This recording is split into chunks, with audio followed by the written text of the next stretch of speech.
ಗುರುಭ್ಯೋ ನಮಃ. ಹರಿ ಓಂ. ವ್ಯಾಸಾಯ ಭವನಾಶಾಯ ಶ್ರೀಶಾಯ ಗುಣರಾಶಯೇ ಹೃದ್ಯಾಯ ಶುದ್ಧ ವಿದ್ಯಾಯ ಮಧ್ವಾಯ ಚ ನಮೋ ನಮಃ. ಶ್ರೀಶಾದಿ ದೇವತಾರಂಭಾಂ ಶ್ರೀಮನ್ಮಧ್ವ ಸುಮಧ್ಯಮಾಂ ಸಾಕ್ಷಾನ್ಮದ್ಗುರುಪರ್ಯಂತಾಂ ವಂದೇ ಗುರುಪರಂಪರಾಂ. ದುರ್ವಾದಿಧ್ವಾಂತರವಯೇ ವೈಷ್ಣವೇಂದೀವರೇಂದವೇ ಶ್ರೀರಾಘವೇಂದ್ರ ಗುರವೇ ನಮಃ. ಅತ್ಯಂತ ದಯಾಲವೇ ಯಸ್ಯ ಪ್ರಚಂಡ ತಪಸಾ ಶ್ರುತಿಗೀತ ವೃತ್ತಃ ತುಷ್ಟೋ ಹರಿಃ ಕಿಲ ವಶಂ ವದತಾಮವಾಪ. ಶ್ರೀಮಧ್ವ ಸನ್ಮತ ಪಯೋನಿಧಿ ಪೂರ್ಣಚಂದ್ರಃ ಶ್ರೀ ವಿಷ್ಣುತೀರ್ಥಮುನಿರಾಟ್ ಮುದ ಮಾತನೋತು. ಶ್ರೀ ಗುರುಭ್ಯೋ ನಮಃ. ಸರ್ವಗುರುಭ್ಯೋ. ಸೂಕ್ತ ಪ್ರಪಂಚದಲ್ಲೇ ಅತ್ಯಂತ ಶ್ರೇಷ್ಠವಾದಂತಹ ಪುರುಷ ಸೂಕ್ತದ ಅರ್ಥದ ಅನುಸಂಧಾನವನ್ನ ನಾವು ಮಾಡ್ತಾ ಇದ್ದೇವೆ. ಈ ಪುರುಷ ಸೂಕ್ತದ ಋಷಿ, ಛಂದಸ್ಸು, ದೇವತೆ ಇವರುಗಳನ್ನ ತಿಳ್ಕೊಂಡು ನಾವು ಅದನ್ನ ಪಾರಾಯಣ ಮಾಡೋದು, ಅದನ್ನು ವಿನಿಯೋಗ ಮಾಡೋದು, ಅದೆಲ್ಲ ಕ್ರಮ ಇದೆ. ನಾವು ಬೇರೆ ಬೇರೆಗಳನ್ನು ಹೇಳುವಾಗ ಅಷ್ಟೊಂದು ಈ ಸ್ತೋತ್ರಗಳನ್ನು ಹೇಳುವಾಗ ಇದೆಲ್ಲ ಅಷ್ಟಾಗಿ ಹೇಳಲ್ಲ. ನಾವು ವೆಂಕಟೇಶ ಸ್ತೋತ್ರ ಹೇಳುವಾಗ ಇದಕ್ಕೆ ಯಾವ ದೇವತೆ, ಯಾವುದು ಛಂದಸ್ಸು, ಅವೆಲ್ಲ ಅಷ್ಟಲ್ಲೇ ಇದೆ. ಆದರೆ ವೇದಗಳಿಗೆ ಆಗುವಾಗ ಋಷಿ, ಛಂದಸ್ಸು, ದೇವತೆಗಳನ್ನು ಅವಶ್ಯವಾಗಿ ನಾವು ಸ್ಮರಣೆ ಮಾಡಲೇಬೇಕು. ಅದನ್ನು ಮಾಡದೆ ನಾವು ಮಾಡಿದಾಗ ಅದು ಪೂರ್ಣ ಫಲ ಬರೋದಿಲ್ಲ. ಅದಕ್ಕೋಸ್ಕರವಾಗಿ ಪ್ರತಿಯೊಂದು ಸೂಕ್ತಗಳಿಗೆ, ಮಂತ್ರಗಳಿಗೆ ಅಲ್ಲೆಲ್ಲ ಋಷಿ, ಛಂದಸ್ಸು, ದೇವತೆಗಳನ್ನು ಹೇಳುವ ಕ್ರಮ ಇದೆ. ಆದ್ದರಿಂದ ಅವರನ್ನು ಮರೆತು ಆ ಮಂತ್ರಗಳನ್ನ ನಾವು ಹೇಳಿದಾಗ ಅವರೇ ನಮಗೆ ಕೊಟ್ಟದ್ದು, ಅವರನ್ನೇ ಬಿಟ್ಬಿಟ್ರೆ ಅವಾಗ ಅವರು ನಮ್ಮ ಮಂತ್ರ ಮಾತ್ರ ನಿಮಗೆ ಬೇಕು, ನಾವು ಬೇಡ ಅಲ್ವಾ ಅಂದ್ರು.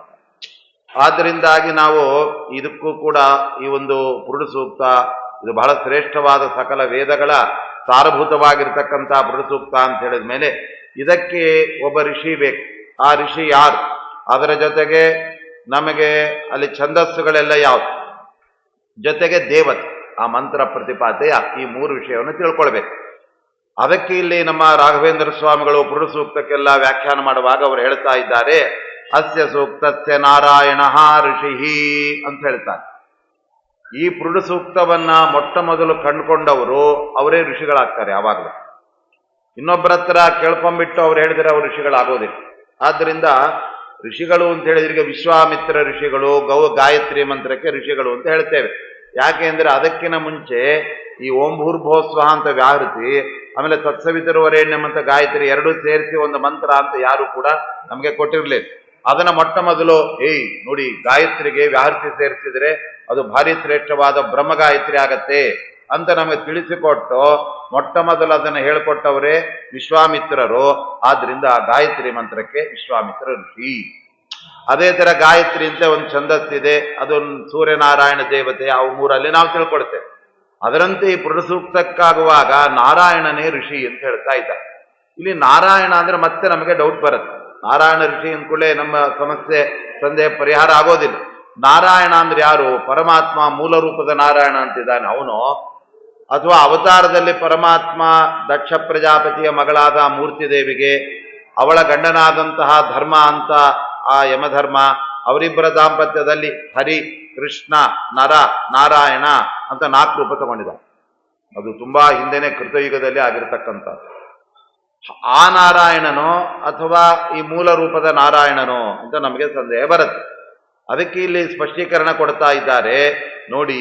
ಆ ಬದರಿ ನಾರಾಯಣ ಅಥವಾ ಮೂರ್ತಿ ಮತ್ತೆ ಧರ್ಮನಂದನನಾಗಿ ಅವತಾರ ಮಾಡಿದ ನಾರಾಯಣ, ಅವನನ್ನೇ ಈ ಒಂದು ಪುರುಷ ಸೂಕ್ತಕ್ಕೆ ಋಷಿ ಅಂತ ನಾವು ತಿಳ್ಕೊಳ್ಬೇಕು.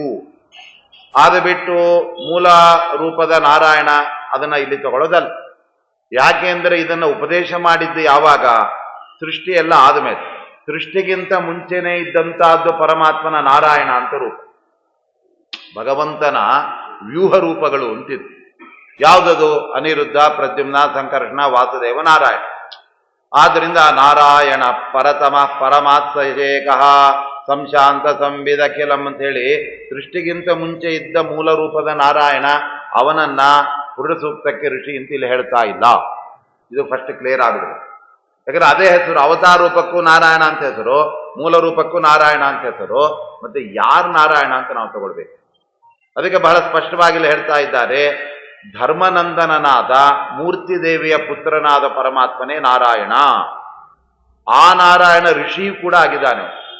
ಆದ್ದರಿಂದಾಗಿ ವಿಶ್ವಾಮಿತ್ರರು ಅವರೆಲ್ಲ ಆಮೇಲೆ ತ್ರೇತಾಯುಗದಲ್ಲಿ ಆ ಸಪ್ತ ಋಷಿಗಳು ಅವರೆಲ್ಲ ಬಂದರು. ಅವ್ರಿಗಿಂತ ಮುಂಚೆ ಇದ್ದ ನಾರಾಯಣ ಋಷಿ. ಅದಕ್ಕೆ ಇವನು ಪುರಾತನನಾದ ನಾರಾಯಣ ಅಂತ ಹೇಳ್ತಾರೆ. ಇನ್ನು ಕೆಲವು ಕಡೆ ಹೇಳುವಾಗ ಅಂತರ್ಯಾಮಿ ನಾರಾಯಣ ಅಂತ ಬೇರೆ ಹೇಳ್ತಾರೆ ಇವನ. ಅಂದ್ರೆ ನಮ್ಮೆಲ್ಲರ ಒಳಗಡೆ ಇರುವ ಅಂತರ್ಯಾಮಿಯಾದ ನಾರಾಯಣ. ಈ ನಾರಾಯಣನನ್ನೇ ಋಷಿ ಅಂತ ಇಲ್ಲಿ ನಾವು ತಗೊಳ್ತಾ ಇರೋದು. ಆ ನಾರಾಯಣ ಬೇರೆ ಅಲ್ಲ, ಈ ಪುರುಷ ಬೇರೆ ಅಲ್ಲ. ನೋಡಿ ಮತ್ತಲ್ಲಿ ಲಿಂಕ್ ಬಂತು. ಇದನ್ನ ಮೊಟ್ಟ ಮೊದಲು ಬ್ರಹ್ಮಾದಿ ದೇವತೆಗಳಿಗೆ ಉಪದೇಶ ಮಾಡಿದ್ದು ನಾರಾಯಣ ಎಂಬತಕ್ಕಂತಹ ಅವನನ್ನೇ ಬೇಕಾದ್ರೆ ಬದರಿ ನಾರಾಯಣ ಅಂತ ಇಟ್ಕೊಳ್ಳಿ, ಏನ್ ತೊಂದರೆ. ಯಾಕೆ ಅಂದ್ರೆ ಪರಮಾತ್ಮ ಅಲ್ಲಿ ಬಂದು ಒಬ್ಬ ದೈತ್ಯನನ್ನು ಸಂಹಾರ ಮಾಡಬೇಕಾಗಿರುತ್ತೆ. ಅದೆಲ್ಲ ಮಹಾಭಾರತ ತುಂಬಾ ವಿಸ್ತಾರವಾದ ಕಥೆ ಎಲ್ಲ ಇದೆ. ಸಹಸ್ರವರ್ಮ ಅಂತ ಒಬ್ಬ ದೈತ್ಯ, ಅವನು ಪರಮಾತ್ಮ ಯಾವಾಗ ಸೋಲ್ತಾನೆ ಆವಾಗ ನಾನು ಸಾಯ್ತೇನೆ, ನನಗೆ ಪರಮಾತ್ಮನ ಸೋಲೆ ನನಗೆ ಸಾವಾಗಿ ಬರಬೇಕು ಅಂತ ಕೇಳ್ಕೊಂಡು ಆ ಸಂದರ್ಭದಲ್ಲಿ ಅವನು ಅಲ್ಲಿಗೆ ಬರ್ತಾನೆ. ಆವಾಗ ಭಗವಂತ ತಪಸ್ಸನ್ನು ಮಾಡ್ತಾ ಅವನ ಜೊತೆಗೆ ಯುದ್ಧನೂ ಮಾಡ್ತಾ ಇರ್ತಾನೆ.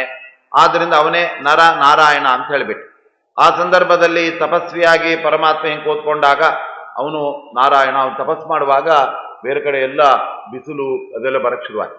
ಆವಾಗ ಲಕ್ಷ್ಮೀದೇವಿ, ಅಯ್ಯೋ ನಾರಾಯಣ ಸಾಕ್ಷಾತ್ ನನ್ನ ಪತಿ, ಆದ್ರಿಂದ ಅವನಿಗೆ ಬಿಸಿಲು ಎಲ್ಲ ಬರುತ್ತೆ ಅಂಥೇಳಿ ಅವನು ಕೂತ್ಕೊಂಡಿರೋ ನಾರಾಯಣ ಹಿಂದ್ಗಡೆ ಬೋರೆ ಹಣ್ಣಿನ ಗಿಡವಾಗಿ ಬಂದ್ಬಿಟ್ರು. ಬೋರೆ ಹಣ್ಣು, ಅದೇ ಬದರಿ ವೃಕ್ಷ. ಬೋರೆ ಹಣ್ಣು ದೊಡ್ಡ ದೊಡ್ಡ ಬೆಟ್ಟದ ಬೋರೆ ಹಣ್ಣುಗಳ, ಈ ಸಣ್ಣ ಸಣ್ಣ ಬರುತ್ತೆ, ಅವು ಬರೀ ಬೀಜನೇ ತುಂಬ್ಕೊಂಡ್ಬಿಟ್ರೆ. ಬಾಯಿ ಹಾಕೋಣ ಬರೀ ಬೀಜ ಥೂ ಉಗಿಬೇಕೇ ಹೊರತು ಅದರಲ್ಲಿ ಏನು ಸತ್ವನೇ ಇರೋದಿಲ್ಲ. ಅದನ್ನು ದೊಡ್ಡ ದೊಡ್ಡ ಬೋರೆಗೆ ಹಣ್ಣು. ಆ ಬೋರೆ ಹಣ್ಣಿನ ಗಿಡವಾಗಿ ಎಲ್ಲ ಶಾಖೆಗಳನ್ನೆಲ್ಲ ತಗೊಂಡು ಬದರಿ ನಾರಾಯಣ ದೇವರ ಕೆಳಗಡೆ ನಾರಾಯಣ ದೇವರು, ಹಿಂದ್ಗಡೆ ಬದರಿ ದೇವಿ. ಬದರಿ ಎಂದರೆ ವೃಕ್ಷ ರೂಪದಲ್ಲಿ ಬಂದ ಲಕ್ಷ್ಮೀ ದೇವಿ. ಬದರಿ ಎಂದರೆ ಕ್ಷೇತ್ರಕ್ಕೆ ಆ ಹೆಸರು ಬಂದದ್ದು. ಅದರ ಬದರಿ ವಿಶಾಲ್ ಅಂತ ಹೇಳ್ತಾರೆ ಅವರು. ಪರಮಾತ್ಮನಿಗೆ ವಿಶಾಲ ಅಂತ ಹೆಸರು. ಅವನು ವಿಶಾಲ ಅಂದ್ರೆ ಅದು ನಾರಾಯಣ ಎಲ್ಲ ಕಡೆ ವ್ಯಾಪ್ತನಾಗ್ಬಿಟ್ಟಿದ್ದಾನೆ. ಬದರಿ ವಿಶಾಲ್ ಅಂದ್ರೆ ಅಲ್ಲಿ ಬದರಿ ಮತ್ತೆ ನಾರಾಯಣ ಅಂತ ಹೇಳ್ದಾನೆ. ನಾವು ಬದರಿ ನಾರಾಯಣ ಅಂತ ಹೇಳ್ತೇವೆ ನಾವು. ಅಂತೂ ಅಲ್ಲಿ ಬದರಿ ಅಂತ ಆ ಹೆಸರಿನಿಂದ ಲಕ್ಷ್ಮೀದೇವಿ ಅಲ್ಲಿ ತಪಸ್ ಮಾಡ್ತಾ ಕೂತ್ಕೊಂಡವನು ನಾರಾಯಣ. ಆವಾಗ ಅವನಿಗೆ ಗೊತ್ತಾಯ್ತು, ಅವನು ಸಂಹಾರ ಮಾಡ್ಬಿಡ್ತಾನೆ ಸಹಸ್ರವರ್ಮನನ್ನ. ಆ ಬದರಿ ನಾರಾಯಣ ದೇವರೇ ಈ ಒಂದು ಪುರುಷ ಸೂಕ್ತವನ್ನ ಬ್ರಹ್ಮಾದಿ ದೇವತೆಗಳಿಗೆ ಮೊಟ್ಟ ಮೊದಲು ಹೇಳಿದ ಋಷಿಯಾಗಿದ್ದಾನೆ. ಅವನೇ ಪುರುಷ. ಯಾಕೆಂದ್ರೆ ಅದಕ್ಕೆ ಎಲ್ಲ ಕಡೆ ಡೌಟ್ ಬಂದ್ಬಿಡತ್ತೆ ಅಂತ ಏನ್ ಹೇಳ್ತಾರೆ, ಅಸ್ಯತ್ರಿ ಪುರುಷ ಸೂಕ್ತ ಮಹಾಮಂತ್ರಸ್ಯ ಅಂತರ್ಯಾಮಿ ನಾರಾಯಣ ಋಷಿ ಅಂತ ಹೇಳೋ ಕ್ರಮ. ಬರೀ ನಾರಾಯಣ ಅಂದ್ರೆ ಯಾರೇ ನಮ್ಮ ಪಕ್ಕದ ಮನೆಯಲ್ಲಿ ಒಬ್ಬ ನಾರಾಯಣ್ ಅಂತಿದ್ದಾರೆ, ಅವನು ನಾರಾಯಣ ಅಂತ ತಿಳ್ಕೊಂಡ್ಬಿಡೋದಲ್ಲ. ಅಂತರ್ಯಾಮಿ ನಾರಾಯಣ, ಎಲ್ಲರ ಒಳ ಹೊಕ್ಕು ಅಂತರ್ಯಾಮಿಯಾಗಿ ಲಕ್ಷ್ಮೀದೇವಿಗೂ ಅವನು ಅಂತರ್ಯಾಮಿ ಆಗಿದೆ. ಯಾರಿಗಲ್ಲ, ಲಕ್ಷ್ಮೀದೇವಿಯಿಂದ ಹಿಡಿದು ಬ್ರಹ್ಮಾದಿ ದೇವತೆಗಳು ಸಕಲರು ನಮ್ಮೆಲ್ಲರ ಒಳಗಡೆ ಅವನು ಅಂತರ್ಯಾಮಿಯಾಗಿದ್ದಾನೆ. ಈ ಜಡ ಪದಾರ್ಥಗಳಲ್ಲೂ ಕೂಡ ಅಂತರ್ಯಾಮಿಯಾಗಿದ್ದಾನೆ. ಅಲ್ಲಿ ನಿಯಾಮಕ ಅಂತ ಕಾನ್ಸೆಪ್ಟ್ ಅಂತ ತಗೊಳ್ಬೇಕು. ಅಂತರ್ಯಾಮಿ ಅಂದರೆ ಅಂತಸ್ಥಿತ್ವ ನಿಯಮಯತಿ ಅಂತ ನಮ್ಮನ್ನು ನಿಯಮನ ಮಾಡೋದು. ಅದನ್ನೇ ನೋಡೋ, ನೀನೇನು ನೋಡ್ತಾ ಇದ್ದೆ ಅದೆಲ್ಲ. ಈ ಜಡಗಳಲ್ಲಿ ಅಂತಹ ವ್ಯಾಪಾರಗಳೆಲ್ಲ ಇದೆ. ನಿಯಮನ ಅಂತ ಹೇಳಿದರೆ ಅದರ ಇಂದ್ರಿಯಗಳನ್ನು ಪ್ರೇರಣೆ ಮಾಡೋದು ಅದೆಲ್ಲ ಅಲ್ಲಿಲ್ಲ. ಅಲ್ಲಿ ಯಾವುದೇ ಒಂದು ಸಣ್ಣ ಕ್ರಿಯೆ, ಆ ಕ್ರಿಯೆಯನ್ನು ಅಭಿವ್ಯಕ್ತಿಗೊಳಿಸ್ತಾನೆ. ಅದಕ್ಕೆ ಅಲ್ಲೆಲ್ಲ ಪರಮಾತ್ಮನ ರೂಪಗಳನ್ನ ಒಂದೊಂದು ಕಡೆ ಇರೋದು ಒಂದೊಂದು ಕೆಲಸ ಮಾಡ್ತಾ ಇರೋದು. ನಮ್ಮೆಲ್ಲ ಸಾತ್ವಿಕರ ಒಳಗಡೆ ಪರಮಾತ್ಮ ಅಂತರ್ಯಾಮಿಯಾಗಿ ಬಿಂಬನಾಗಿದ್ದಾನೆ. ಅದು ಎಕ್ಸ್ಟ್ರಾ. ಬಿಂಬನಾಗಿ ನಮಗೆ ನಿಯಾಮಕನಾಗಿದ್ದಾನೆ. ಸಾತ್ವಿಕರಿಗೆ ಮಾತ್ರ ಇದೆ, ಬೇರೆ ರಾಜಸರಿಗೆ ತಾಮಸರಿಗೆ ಅದೆಲ್ಲ ಬಿಂಬ ಅಂತ ಪರಮಾತ್ಮ ಇಲ್ಲ. ಯಾಕಂದ್ರೆ ಬಿಂಬನ ಕೆಲಸ ಏನು ಅಂತ ಹೇಳಿದರೆ ವೈಕುಂಠ, ಶ್ವೇತದ್ವೀಪ, ಅನಂತಾಸರ ಎಂಬಂತಹ ಲೋಕಗಳನ್ನು ಕೊಡೋದು. ಅವರು ಸಾತ್ವಿಕರಾಗಿದ್ದರೆ ಅವರ ಒಳಗಡೆ ಸ್ವರೂಪ ದೇಹದಲ್ಲಿ ಪರಮಾತ್ಮ ಅನಾದಿ ಕಾಲದಿಂದ ಇದ್ದು ಅವರಿಗೆ ಸಾಧನೆ ಮಾಡಿಸಿ ಅವರಿಗೆ ಮೋಕ್ಷ ಕೊಡೋದಕ್ಕೆ ಅವನು ಬಂದಿದ್ದಾನೆ. ಈ ರಾಜಸರಿಗೆ ತಾಮಸರಿಗೆ ಎಲ್ಲ ಪರಮಾತ್ಮ ಬಿಂಬ ಅಂತಿಲ್ಲ, ಅವನು ಬರೀ ನಿಯಾಮಕ. ಅವನು ನಿಯಾಮಕನಾಗಿದ್ದಾನೆ. ಯಾಕೆ ಅಂತ ಹೇಳಿದರೆ ಅವರು ಯಾರೂ ಕೂಡ ನಾವು ಮಾಡೋದೆಲ್ಲ ನಮ್ಮ ಬಿಂಬನಾದ ಪರಮಾತ್ಮನಿಂದ ಅಂತ ತಿಳ್ಕೊಳ್ಳೋದೇ ಅವನು ಇದ್ದರೂ ಕೂಡ. ನಾವೆಲ್ಲ ನಮಗೆ ಮಧ್ವಾಚಾರ್ಯ ಮಾರ್ಗದರ್ಶನ ಮಾಡಿದ್ದಾರೆ. ಬಿಂಬೋಸಿ ಪ್ರತಿಬಿಂಬೋಸ್ಮಿ ತವ ಯಜ್ಞಪಿಚಾಂತರಂ ಸ್ವಾಮಿನ್ ನಿರ್ದೋಷ ಮದ್ದೋಷಂ ವಿರೇಚಯ ನಮೋಸ್ತುತೆ ಅಂತ ಪೂಜೆ ಮಾಡೋದು ಶುರು ಮಾಡ್ತೀವಿ. ಸ್ವಾಮಿ ನೀನು ಬಿಂಬನಾಗಿದೆಯಾ, ನಾನು ನಿಂಗೆ ಪ್ರತಿಬಿಂಬ. ಪ್ರತಿಬಿಂಬ ಅಂತ ಹೇಳಿಬಿಟ್ರೆ ನಾವನ್ನು ಡೈರೆಕ್ಟ್ ಆಗಿ ಅವನಿಗೆ ಪ್ರತಿಬಿಂಬರಲ್ಲ, ಪರಮಾತ್ಮನಿಗೆ ಡೈರೆಕ್ಟ್ ಪ್ರತಿಬಿಂಬ ಒಬ್ಬರೇ. ಅದು ಯಾರು ಅಂತ ಹೇಳ್ಬಿಟ್ರೆ ವಾಯುದೇವರು ಮಾತ್ರ, ಮುಖ್ಯ ಪ್ರಾಣದೇವರು. ನಾವೆಲ್ಲ ವಾಯುದೇವರು, ಆನಂತರದಲ್ಲಿ ತದ್ವೇಶರು, ಆಮೇಲೆ ಆಮೇಲೆ ಕೊನೆಗೆ ನಾವು ಪ್ರತಿಬಿಂಬರಾಗ್ತೇವೆ. ಹಾಗಾಗಿ ಒಟ್ಟಿನಲ್ಲಿ ಪರಮಾತ್ಮ ಅಂತರ್ಯಾಮಿಯಾದ ನಾರಾಯಣ ಎಲ್ಲ ಸಾತ್ವಿಕರಿಗೆ ಅವನು ಅಂತಸ್ಥಿತ್ವ ಯಮಯತಿ ನಿಯಮಯತಿ ನಮ್ಮನ್ನೆಲ್ಲ ಪ್ರೇರಣೆ ಮಾಡ್ತಾ ಇದ್ದ. ನೋಡಿ ಇಲ್ಲಿ ಬಂದು ನಾವು ಕೇಳಬೇಕು ಅಂದ್ರೆ ಅವನೇ ಪ್ರೇರಣೆ ಮಾಡಿದ್ದಾನೆ. ಹೋಗಿ ಕೇಳಿ, ಹೋಗು, ಹೇಳು ಅಂತ ಅವನು ಪ್ರೇರಣೆ ಮಾಡ್ತಾ ಇದ್ದಾನೆ. ಅದಕ್ಕೆ ನಾವು ಅವನ ಪ್ರೇರಣೆಗೆ ಒಳಪಟ್ಟಾದ್ರಿಂದ ಅವನೇ ಅಂತರ್ಯಾಮಿ ನಾರಾಯಣ. ಈ ಪುರುಷ ಸೂಕ್ತಕ್ಕೆ ಋಷಿ ಅಂತ ಹೇಳಿಬಿಟ್ರೆ ಅವನಿಂದ ಜಗತ್ತಿನಲ್ಲಿ ಮೊಟ್ಟ ಮೊದಲು ಪ್ರಚಾರಕ್ಕೆ ಬಂದದ್ದು ಅಂತ ಅರ್ಥ ಇದೆ. ಯಾರು ಋಷಿ ಆಗ್ತಾರೆ ಅಂದ್ರೆ ಅದಕ್ಕಿಂತ ಮುಂಚೆ ಅದು ಇದ್ದೇ ಇಲ್ಲ, ಸೃಷ್ಟಿನೇ ಬಂತು. ಸೃಷ್ಟಿನೇ ಇನ್ನು ಆಗಾಗ ಆಗ್ತಾ ಇದೆ. ಆವಾಗ ದಕ್ಷ ಪ್ರಜಾಪತಿಗೆ 13 ಜನ ಹೆಣ್ಮಕ್ಳು ಹುಡ್ತಾರೆ. ಅದರಲ್ಲಿ 16 ಜನ ಹೆಣ್ಮಕ್ಳು ಹುಡ್ತಾರೆ. ಆ 13 ಜನರನ್ನ ಒಬ್ಬನೇ ಧರ್ಮನಿಗೆ ಮದುವೆ ಮಾಡಿಕೊಡ್ತಾರೆ. ಯಮಧರ್ಮನಿಗೆ ತ್ರಯೋದಶ ಅದಾ ಧರ್ಮಾಯ. ಆ ಯಮಧರ್ಮನಿಗೆ 13 ಜನ ಹೆಣ್ಮಕ್ಳು. ಅವರಲ್ಲಿ ಒಬ್ಬಳು ದಕ್ಷ ಪ್ರಜಾಪತಿಯ ಮಗಳು. ಅವಳು ಮೂರ್ತಿದೇವಿ ಅಂತ ಅವಳ. ಆ ಯಮಧರ್ಮ ಈ ಮೂರ್ತಿದೇವಿ ನಮಗೆ ಪರಮಾತ್ಮನೇ 3 ರೂಪದಿಂದ ಅವತಾರ ಮಾಡ್ಬೇಕು, ಆಮೇಲೆ ಪರಮಾತ್ಮನಂತೆ ಒಳ್ಳೆ ಅವನ ಆವೇಶ ಇರೋನು ನಮಗೆ ಅವತಾರ ಮಾಡ್ಬೇಕು ಅಂತ ಹೇಳಿ ಭಾರಿ ತಪಸ್ಸು ಮಾಡಿದಾಗ ಅಲ್ಲಿ ಹರಿ, ಕೃಷ್ಣ, ನರ, ನಾರಾಯಣ ಅಂತ ಅವತಾರ ರೂಪ ಆಯ್ತು. ಪರಮಾತ್ಮನ ಅವತಾರ ರೂಪಕ್ಕೂ ನಾರಾಯಣ ಅಂತ ಹೆಸರಿದೆ, ಮೂಲ ರೂಪಕ್ಕೂ ನಾರಾಯಣ ಅಂತ ಹೆಸರು. ಈ ಅವತಾರ ರೂಪ ಎಲ್ಲಿ ಅವತಾರ ಆಯಿತು ಅಂದ್ರೆ ಧರ್ಮಸ್ಯ ದಕ್ಷ ದುಹಿತರಿ ಅಜನಿಷ್ಠ ಮೂರ್ತ್ಯ ನಾರಾಯಣ ನರಸಕಃ ಪರಮ ಪುರಾಣ ಅಂತ ಭಾಗವತ ಹೇಳುತ್ತೆ ಏಕಾಸ್ಕಂದದ. ಈ ಬದರಿನಾರಾಯಣ ದೇವರೇ ಎಲ್ಲ ಭಾಗವತ ಧರ್ಮಗಳನ್ನ ಉದ್ಧವನಿಗೆ, ನಾರದನಿಗೆ ಎಲ್ಲ ಉಪದೇಶ ಮಾಡಿತು. ಭಾಗವತ ಧರ್ಮ ಅಂತ ಅದನ್ನ ಬದರಿನಾರಾಯಣ ದೇವರು ಅಲ್ಲಿ ಉದ್ಧವನನ್ನ, ನಾರದರನ್ನು ಕುರಿತು ಅವರು ಕೇಳ್ತಾರೆ. ಆ ಭಾಗವತ ಧರ್ಮ ಹೇಳಬೇಕು ಅಂತ ನಾರದರು ಕೇಳಿದ್ದು ಅಂತ ನಮ್ಮ ವಿಷ್ಣು ತೀರ್ಥರು ಅತ್ಯಂತ ವಿನೂತನವಾಗಿ ಅವರು ಭಾಗವತ ಸಾರೋದ್ಧಾರಕ್ಕೆ ಅವರು ಪೀಠಿಕೆ ಕೊಡ್ತಾರೆ. ಎಲ್ಲರೂ ಬರೆಯೋದು ಭಾಗವತಕ್ಕೆ ಯಾವ ತರ ಹೊರಟು ಅಂತೆಲ್ಲ ವ್ಯಾಖ್ಯಾನ ಮಾಡೋದು ಅವರೆಲ್ಲ ಹೇಗೆ ಅಂದ್ರೆ, ನೋಡಿ ನಮಗೆ ಆ ಸಂಸಾರದ ಬಂಧನದ ಬಿಡುಗಡೆ ಆಗಬೇಕು, ಅದಕ್ಕೆ ನಮಗೆ ಒಂದು ಕಥೆ ಹೇಳಿ ಅಂತ ಕೇಳಿದರು ನಾರದರು. ಆವಾಗ ವೇದವ್ಯಾಸ ದೇವರು ಭಾಗವತ ಕಥೆ ಹೇಳಿಬಿಟ್ರು. ಇಷ್ಟೇ ಎಲ್ಲ ವ್ಯಾಖ್ಯಾನ ಮಾಡುದು. ಆದರೆ ನಮ್ಮ ವಿಷ್ಣು ತೀರ್ಥರು ಸಾರೋದ್ಧಾರಕ್ಕೆ ಅವರು ಪೀಠಿಕೆ ಕೊಡ್ತಾ ಹೇಳ್ತಾರೆ, ಬರೀ ಭಗವಂತನ ಕಥೆ ತಿಳ್ಕೊಂಡು ಎಲ್ರಿ ಮೋಕ್ಷ ಆಗತ್ತೆ. ಭಾಗವತ ಧರ್ಮ ತಿಳ್ಕೊಳ್ಬೇಕು, ಆ ಭಾಗವತ ಧರ್ಮ ತಿಳ್ಕೊಂಡು ಅನುಷ್ಠಾನ ಮಾಡ್ಬೇಕು, ಆವಾಗ ಭಗವಂತ ಅದಕ್ಕೆ ಒಲಿತಾನೆ, ಆಮೇಲೆ ಸಂಸಾರ ಬಿಡುಗಡೆ ಮಾಡ್ತಾನೆ. ಆದ್ರಿಂದ ನಾರದರು ಅಲ್ಲಿ ಕೇಳಿದ್ದೇನು ಅಂದ್ರೆ ಕಿಂಬಾ ಭಾಗವತ ಧರ್ಮ ನ ಪ್ರಾಯೇಣ ನಿರೂಪಿತಾ ಅಂತ ಕೇಳ್ತಾರೆ ನಾರದರು. ಯಾರತ್ರ? ವೇದವ್ಯಾಸ ದೇವರ. ಆ ವೇದವ್ಯಾಸ ದೇವರು ನೋಡ್ರಿ, ಬದ್ರಿನಾರಾಯಣ ದೇವರು ಕೂಡ ತಮ್ಮ ಶಿಷ್ಯ ಅವ್ರು ಯಾರು ಅಂದರೆ ಉದ್ಧವ ಆಗಿರ್ಬೋದು, ಈ ನಾರದರು ನಿಮ್ಗೂ ಕೂಡ ಅದೆಲ್ಲ ಅವ್ರು ಹೇಳಿದ್ದಾರೆ, ಅದನ್ನೇ ನಾನು ಹೇಳ್ತೇನೆ ಅಂತ ಅದಕ್ಕೂ ಲಿಂಕ್ ಕೊಡ್ತಾರೆ. ಇಲ್ಲ ಹೋದರೆ ಕೇಳಿದ್ದೊಂದು ಹೇಳಿದ್ದೊಂದು ಆಗ್ಬಿಡುತ್ತಲ್ಲ, ಅದು ಅಸಂಗತ ಆಗ್ಬಿಡುತ್ತೆ. ನಾವು ನೀರು ಬೇಕ್ರಿ ಅಂತ ಹೇಳಿದ್ರೆ ಅವರು ಯಾವುದು ಕೂಡ ಇಲ್ಲಿ ಹಾಲ್ಗಿಲ್ ಮಾರಲ್ಲ ನಾವು ಅಂತ ಹೇಳಿದಂಗೆ ಆಯ್ತು, ಇದು ಕಿವುಡ್ರ ಸವಾಸ ಅಂದಂಗೆ ಆಯ್ತು. ಅವ್ರು ಕೇಳಿದ್ದೇನು? ಭಾಗವತ ಧರ್ಮ ನೀವು ನಿರೂಪಣೆ ಮಾಡಿಲ್ಲ, ಅದನ್ನು ಮಾಡ್ರಿ ಅಂತ ನಾರದರು ಕೇಳಿದ್ರು ವೇದವ್ಯಾಸದೇವರು. ಅದಕ್ಕೆ ಆಯ್ತಪ್ಪ ಅಂತ ಅದನ್ನೇ ಹೇಳ್ಬೇಕು ತಾನೆ. ಅದು ಬಿಟ್ಟು ಭಗವಂತನ ಕಥೆ ಹೇಳಿದೆ. ಭಗವಂತನ ಕಥೆ ಅದಿಲ್ಲಿ ಭಗವದ್ಭಕ್ತರ ಕಥೆನೂ ಬಂದಿದೆ, ಅದರಿಂದಾಗಿ ಅಲ್ಲಿ ಭಾಗವತ ಧರ್ಮಗಳು ಬಂದಿದೆ ಅಂತ ಇಂಡೈರೆಕ್ಟ್ ಆಗಿ ಅದನ್ನು ತಗೊಂಡು ಹೋಗ್ತಾರೆ. ಆದರೆ ಏಕಾಸ್ಕಂದ ಭಾಗವತ ನೋಡಿದರೆ ಇದೇ ಬದ್ರಿನಾರಾಯಣ ದೇವರೇ ಭಾಗವತ ಧರ್ಮವನ್ನು ಉಪದೇಶ ಮಾಡಿದ್ದಾರೆ. ಜೊತೆಗೆ ಅವರು ಈ ಪುರುಸೂಕ್ತವನ್ನು ಕೂಡ ಉಪದೇಶ ಮಾಡಿದ ಋಷಿ ಆಗ್ಬಿಟ್ಟಿದ್ದಾರೆ. ಆದ್ರಿಂದ ತನ್ನ ಸ್ವರೂಪವನ್ನ ಆರಂಭದಲ್ಲೇ, ಸೃಷ್ಟಿ ಆರಂಭದಲ್ಲಿ ಇನ್ನೂ ಕೂಡ ತುಂಬಾ ಅಷ್ಟಾಗೆಲ್ಲ ಸೃಷ್ಟಿ ವಿಸ್ತಾರ ಆಗಿಲ್ಲ, ಆ ಕೃತಯುಗದ ಪ್ರಾರಂಭದ ಕಾಲ. ಆ ಸಮಯದಲ್ಲಿ ಪರಮಾತ್ಮ ತನ್ನ ಮಹಿಮೆಯನ್ನೇ ತನ್ನ ಚತುರ್ಮುಖ ಬ್ರಹ್ಮದೇವರಿಗೆ, ನೋಡಪ್ಪ ನಾನೇ 1000 ತಲೆಯವ, ನಾನೇ ಸೃಷ್ಟಿ ಮಾಡುವವ, ನನ್ನದ್ದು ಇಂಥ ಮಹಿಮೆ ಇದೆಲ್ಲ ಹೇಳ್ಕೊಂಬಂದಿದ. ಅಲ್ರಿ ತನ್ನ ಬಗ್ಗೆನೇ ತಾನು ಹೇಳ್ಕೊಳ್ಳೋದು ಚೆನ್ನಾಗಿರತ್ತಾ? ಲೋಕದಲ್ಲಿ ಹಂಗಿರಲ್ವಲ್ಲ ಅಂದ್ರೆ ಇದು ಪರಮಾತ್ಮನಲ್ಲಿ ಇದು ಅಪವಾದ. ಭಗವಂತ ಸೃಷ್ಟಿ ಆರಂಭದಲ್ಲಿ ಇರೋದು ಒಬ್ಬನೇ, ಅವನೇ ಹೇಳ್ಬೇಕು, ಅವನಿಗೆ ಗೊತ್ತಿರೋದು. ಅವನ್ ಬಿಟ್ರೆ ಬೇರೆಯವ್ರು ಯಾರು ಗೊತ್ತಿಲ್ಲ, ಇವನಿಂದಲೇ ತಿಳ್ಕೊಳ್ಬೇಕು. ಮತ್ತೆ ಅವನು ಹೇಳ್ದು ಹಿಂಗಾರು ಹೇಳ್ಬೇಕು. ಒಂದ್ ಮನೆ ಯಜಮಾನ ಇದಾನಪ್ಪ, ಅವನು ಡೌಟ್ ಬಂದಿದೆ, ನಿಮ್ ಸ್ವಂತ ಮನೆನಾ ಏನು, ಅಥವಾ ನೀವೆಂತವ್ರು, ನಿಮ್ಮ ಹತ್ರ ಬಾಡಿಗೆ ಬರೀಬೇಕು ಅಂತಿದ್ದೇವೆ ಅಂತೆಲ್ಲ ಕೇಳಿದ್ರೆ, ನಮ್ದೇ ಸ್ವಂತ ಮನೆ, ನಾನು ತುಂಬಾ ಒಳ್ಳೆಯವ, ಯಾಕೆ ಅಂತಂದ್ರೆ ಅವ್ನು ಹೇಳ್ಬೇಕು ತಾನು ತನ್ನ ಬಗ್ಗೆ. ಅದು ಬಿಟ್ಟು ನಾ ಹೇಳಲ್ಲ ಅಂದ್ರೆ ಅವನು ವಾಪಸ್ ಹೊರಟೋಗ್ತಾನಷ್ಟೆ. ಈಗ ಸೃಷ್ಟಿ ಆರಂಭದಲ್ಲಿ ಪರಮಾತ್ಮ ಒಬ್ಬನೇ ಇದ್ದಾಗ ಅವನೇ ತನ್ನ ಬಗ್ಗೆ ತಾನು ಹೇಳ್ಬೇಕು. ಅಷ್ಟೇ ಅಲ್ಲದೇನೆ ಪರಮಾತ್ಮ ಅವನು ಮಾತ್ರ ತನ್ನ ಬಗ್ಗೆ ಸರಿಯಾಗಿ ಹೇಳ್ಕೊಳ್ಳಿಕ್ಕೆ ಸಾಧ್ಯ, ಬೇರೆಯವರೆಲ್ಲ ಪರಮಾತ್ಮನ ಬಗ್ಗೆ ಹೇಳ್ತೇವೆ ಅಂತ ಅವನಲ್ಲಿ ಇಲ್ಲದೆ ಇರೋ ಏನೇನೋ ಹೇಳ್ಬಿಟ್ಟಿದ್ದಾರೆ. ಇವನಿಗೆ ಶರೀರ ಇಲ್ಲ, ಇವನಿಗೆ ಸುಖ ಇಲ್ಲ, ಹಿಂಗೆಲ್ಲ ಹೇಳ್ಬಿಟ್ಟಿದ್ದಾರೆ. ಆವಾಗ ಅದನ್ನೆಲ್ಲ ಸರಿ ಮಾಡಕ್ಕೆ ತನ್ನನ್ನೇ ತಾನು ಮೊದಲು ಹೇಳ್ಕೋಬೇಕಾಯ್ತು. ಆದ್ರಿಂದಲೇ ನೋಡಿ ವೇದವ್ಯಾಸ ದೇವರು ಕೂಡ ಅವರು ಭಾಗವತ ರಚನೆ ಮಾಡುವಾಗ, ಆಮೇಲೆ ಅವರು ಮಹಾಭಾರತ ರಚನೆ ಮಾಡುವ ತನ್ನನ್ನೇ ತಾವು ತನ್ನ ಗುಣಗಳನ್ನು ಹೇಳ್ಕೊಂಡಿದ್ದ. ತ್ರಿಗುಣ್ಯವರ್ಜಿತ ಮಜಂ ವಿಭುಮಾದ್ಯಮೀಶಂ ಒಂದೇ, ನಾವು ನಮಸ್ಕಾರ ಮಾಡ್ತೀವಿ ಅಂತ ಹೇಳಿದಾರೆ. ಅಲ್ರಿ ನಿಮ್ಮನ್ನು ನೀವೇ ನಮಸ್ಕಾರ ಮಾಡ್ಕೊಳ್ಳೋದು ಅಂದರೆ ಆಯ್ತಪ್ಪ, ನನ್ನನ್ನು ನಾನು ನಮಸ್ಕಾರ ಮಾಡ್ಕೊಂಡಿಲ್ಲ ಅಂದ್ರೆ ಮುಂದೆ ಯಾರು ನನಗೂ ನಮಸ್ಕಾರ ಮಾಡಲ್ಲ ಅಂತ. ಯಾಕೆಂದ್ರೆ ಅವರೇ ನಮಸ್ಕಾರ ಮಾಡಿಲ್ಲ, ಯಾರಿಗೆ ಮಾಡ್ಬೇಕ್ರಿ? ಮತ್ತೆ ಅವ್ರಿಗಿಂತ ಉತ್ತಮ ಇಲ್ವಲ್ಲ ಅಂತ ಹೇಳಿದ್ರೆ ನಿಮಗೆ ನೀವು ಮಾಡ್ಕೊಳ್ಳಿ, ಏನಾಗಬೇಕಾಯ್ತು? ನನ್ನನ್ನೇ ನಾವು ದೊಡ್ಡವನು ಅಂತ ಹೇಳಿದ್ರೆ ತಪ್ಪೇನು ಕೂಡ ಇಲ್ವಲ್ಲ. ಅವನು ನಿಜವಾದ ದೊಡ್ಡವನೇ ಆಗಿದ್ದಾನೆ. ಅದನ್ನೇ ಉಪನಿಷತ್ನಲ್ಲಿ ಪರಮಾತ್ಮ ಹೇಳಿದ್ದಾನೆ, ತದಾತ್ಮಾನಮೇವ ವೇದೀತ್ ಅಹಂ ಬ್ರಹ್ಮಾಸ್ಮಿ ಅಂತ ಉಪನಿಷತ್. ಆ ಪರಬ್ರಹ್ಮ ವಸ್ತು ತನ್ನನ್ನೇ ತಾನು ಪರಿಪೂರ್ಣನಾಗಿದ್ದೇನೆ ಅಂತ ತಿಳ್ಕೊಂಡಿತು. ಆ ಪರಿಪೂರ್ಣನಾಗಿದ್ದೆ ಅನ್ನೋದರ ಅರ್ಥವೇ ಅಹಂ, ನಾನು ಬ್ರಹ್ಮ ಪೂರ್ಣನಾಗಿ ಇದ್ದೇನೆ ಅಂತ ಹೇಳಿದೆ. ಅಲ್ರಿ ತನ್ನ ಬಗ್ಗೆ ಹೇಳ್ಕೊಳ್ಳೋದು, ಮತ್ತೆ ಸೃಷ್ಟಿ ಆರಂಭದಲ್ಲಿ ಅವನೇ ಹೇಳ್ಬೇಕಲ್ಲ. ಅದಕ್ಕೋಸ್ಕರ ಈ ತನ್ನ ಸ್ವರೂಪವನ್ನ ಇದೇ ಪುರುಷ ಸೂಕ್ತದಿಂದ ತಾನೇ ತನ್ನನ್ನು ಹೊಗಳ್ಕೊಂಡ್ಬಿಟ್ಟಿದ್ದಾನೆ ಪರಮಾತ್ಮ. ತನ್ನನ್ನೇ ತಾನು ಧ್ಯಾನನೂ ಮಾಡ್ಕೊಂಡಿದ್ದಾನೆ ದೇವರು. ಯಾಕೆಂದ್ರೆ ಇದೆಲ್ಲ ಬೇರೆಯವರಿಗೆ ಆದರ್ಶ ಆಗ್ಬೇಕು, ಜೊತೆಗೆ ಅವನೇನು ಬೇರೆ ಫಲಕ್ಕೋಸ್ಕರ ಇಲ್ಲ. ಆದ್ದರಿಂದ ಅವನು ಧ್ಯಾನ ಮಾಡಿದ ತಪ್ಪೇನೇ ಇಲ್ಲ. ತನಗೆ ತಾನು ನಮಸ್ಕಾರ ಮಾಡ್ಕೊಳ್ಬೇಕು. ಯಾಕೆಂದ್ರೆ ತನಗಿಂತ ತಾನು ಬೇರೆ ಅಲ್ಲ, ತಾನು ತಾನೇ ಆಗಿದ್ದಾನೆ.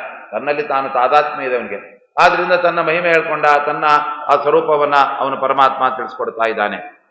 ಆದ್ರಿಂದ ಪುರುಷೋಹ ನಾರಾಯಣ ಅಕಾಮಯತ ಅಂತ ಹೇಳಿ ಈ ಒಂದು ಶತಪಥ ಬ್ರಾಹ್ಮಣ ಅಂತ ಅದರಲ್ಲಿ ಪರಮಾತ್ಮ ತನ್ನ ಜ್ಞಾನವನ್ನ ಪಡೆಯುವ ಒಬ್ಬ ಜ್ಞಾನಿ ಸಿದ್ಧ ಆಗ್ಬೇಕು. ಅವನಿಗೆ ನಾನೇ ಉಪದೇಶ ಮಾಡಬೇಕು. ಅದು ಅವನು ಬೇರೆ ಯಾರು ಕೂಡ ಆಗಿರಬಾರ್ದು. ನನ್ನ ಹೊಕ್ಕಳಿಂದ ಹುಟ್ಟಿದ ನನ್ನ ಮಗನೇ, ಅವನಿಗೆ ಉಪದೇಶ ಮಾಡ್ತೀನಿ ಶುರು ಮಾಡಿ. ಆದ್ರಿಂದ ಪರಮಾತ್ಮ ಈ ಪುರುಷ ಸೂಕ್ತವನ್ನ ಬ್ರಹ್ಮದೇವರಿಗೆ ಮೊಟ್ಟ ಮೊದಲು ಉಪದೇಶ ಮಾಡಿದ್ದಾನೆ. ಮೊಟ್ಟ ಮೊದಲು ಕೇಳಿದ 2 ಕಿವಿಗಳು ಬ್ರಹ್ಮದೇವರದ್ದು. ಮೊಟ್ಟ ಮೊದಲು ಹೇಳಿದ ಬಾಯಿ ಅದು ಪರಮಾತ್ಮ ನಾರಾಯಣನದ್ದು. ಆ ನಾರಾಯಣ ಅವನು ಧರ್ಮನಂದನನಾದ ನಾರಾಯಣ. ಅದೇ ನೋಡಿ ಭಾಗ ಈ ಯಾವುದು ಸುಮಧ್ವೇದದಲ್ಲೆಲ್ಲ ಬರುತ್ತಲ್ಲ, ಈ ವೇದವ್ಯಾಸ ದೇವರ ಹತ್ರ ಮಧ್ವಾಚಾರ ಹೋದ್ರೆ ಇಲ್ಲಿ ಬಾ, ಇನ್ನೊಬ್ಬ ನಾರಾಯಣ ಇದ್ದಾನೆ, ಅವನು ತೋರಿಸ್ತೇನೆ ಅಂದ್ರೆ. ಯಾರು 2ನೇ ನಾರಾಯಣ ಅಂದ್ರೆ ಅವನು ಧರ್ಮಸೂನ್. ಆ ಬದರಿ ನಾರಾಯಣ ದೇವರೇ ನೀನು ಸೂತ್ರ ಭಾಷೆ ರಚನೆ ಮಾಡು, ಆಮೇಲೆ ತಡ ಮಾಡಬೇಡ, ಸಜ್ಜನ ಉದ್ಧಾರ ಮಾಡು ಅಂತ ಹೇಳಿದ್ರು. ಆದ್ರಿಂದ ಸುಮತೇನ ಯೋಜಯ ಕವೇ ಶ್ರುತಿ ಸ್ಮೃತಿ ಅಂತ ಹೇಳಿಬಿಟ್ಟು ಅವಿಲಂಬಿತಂ ಕುರು, ತಡ ಮಾಡಬೇಡ ಅಂತ ಹೇಳ್ಬಿಟ್ಟು. ಅಂದ್ರೆ ವೇದವ್ಯಾಸ ದೇವರ ಹತ್ರ ಅಲ್ಲಿ ಬಂದು ಗೀತಾ ಭಾಷ್ಯವನ್ನು ಒಪ್ಪಿಸಿದ್ರು ಮಧ್ವಾಚಾರ್ಯ. ಆಮೇಲೆ ಬಾ ಇನ್ನೊಬ್ಬ ನಾರಾಯಣ ಹತ್ರ ಕರ್ಕೊಂಡು ಹೋಗ್ತೇನೆ ಅಂತ ಯಾವ ನಾರಾಯಣ ಹತ್ರ ಕರ್ಕೊಂಡು ಹೋಗಿದ್ದು ಅಂದ್ರೆ ಅದೇ ಈ ಬದರಿ ನಾರಾಯಣ. ಆ ನಾರಾಯಣನೇ ಪುರುಷ ಸೂಕ್ತವನ್ನ ಚತುರ್ಮುಖ ಬ್ರಹ್ಮದೇವರಿಗೆ ಹೇಳಿದವ. ಅದು ಬಿಟ್ಟು ವೈಕುಂಠದಲ್ಲಿರುವ ಲಕ್ಷ್ಮೀಪತಿ ನಾರಾಯಣ ಅದು ಅಂತಲ್ಲ. ಯಾಕೆಂದ್ರೆ ಅದು ಮೂಲ ರೂಪ, ಇದು ಅವತಾರ ರೂಪದಲ್ಲೇ ಅದು ಅವತಾರ ಮಾಡಿದ್ದಾನೆ ಮೂರ್ತಿ ದೇವಿಯಲ್ಲಿ. ಆದ್ದರಿಂದ ಅವನನ್ನ ಅಂತ ಇಟ್ಕೊಂಡು ಆ ಥರ ಸ್ಪಷ್ಟವಾಗಿ ಆ ಪರಮಾತ್ಮ ಹೇಳಿರ್ತಕ್ಕಂಥದ್ದು ನಾರಾಯಣೇನ ಅಭಿಷ್ಟೌತಿ ಸಹಸ್ರಶೀರ್ಷ.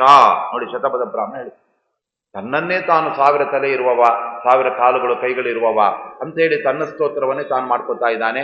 ಯಾಕೆ ಅಂದರೆ ಸಾಮಾನ್ಯ ವ್ಯಕ್ತಿಗಳು ತಮ್ಮ ಸ್ತೋತ್ರವನ್ನು ತಾವು ಮಾಡಿಕೊಂಡು ಅದರಿಂದ ಲೌಕಿಕ ಪ್ರಯೋಜನ ಪಡ್ಕೊಳ್ಳೋಕ್ಕೆ ಮಾಡ್ಬೋದು.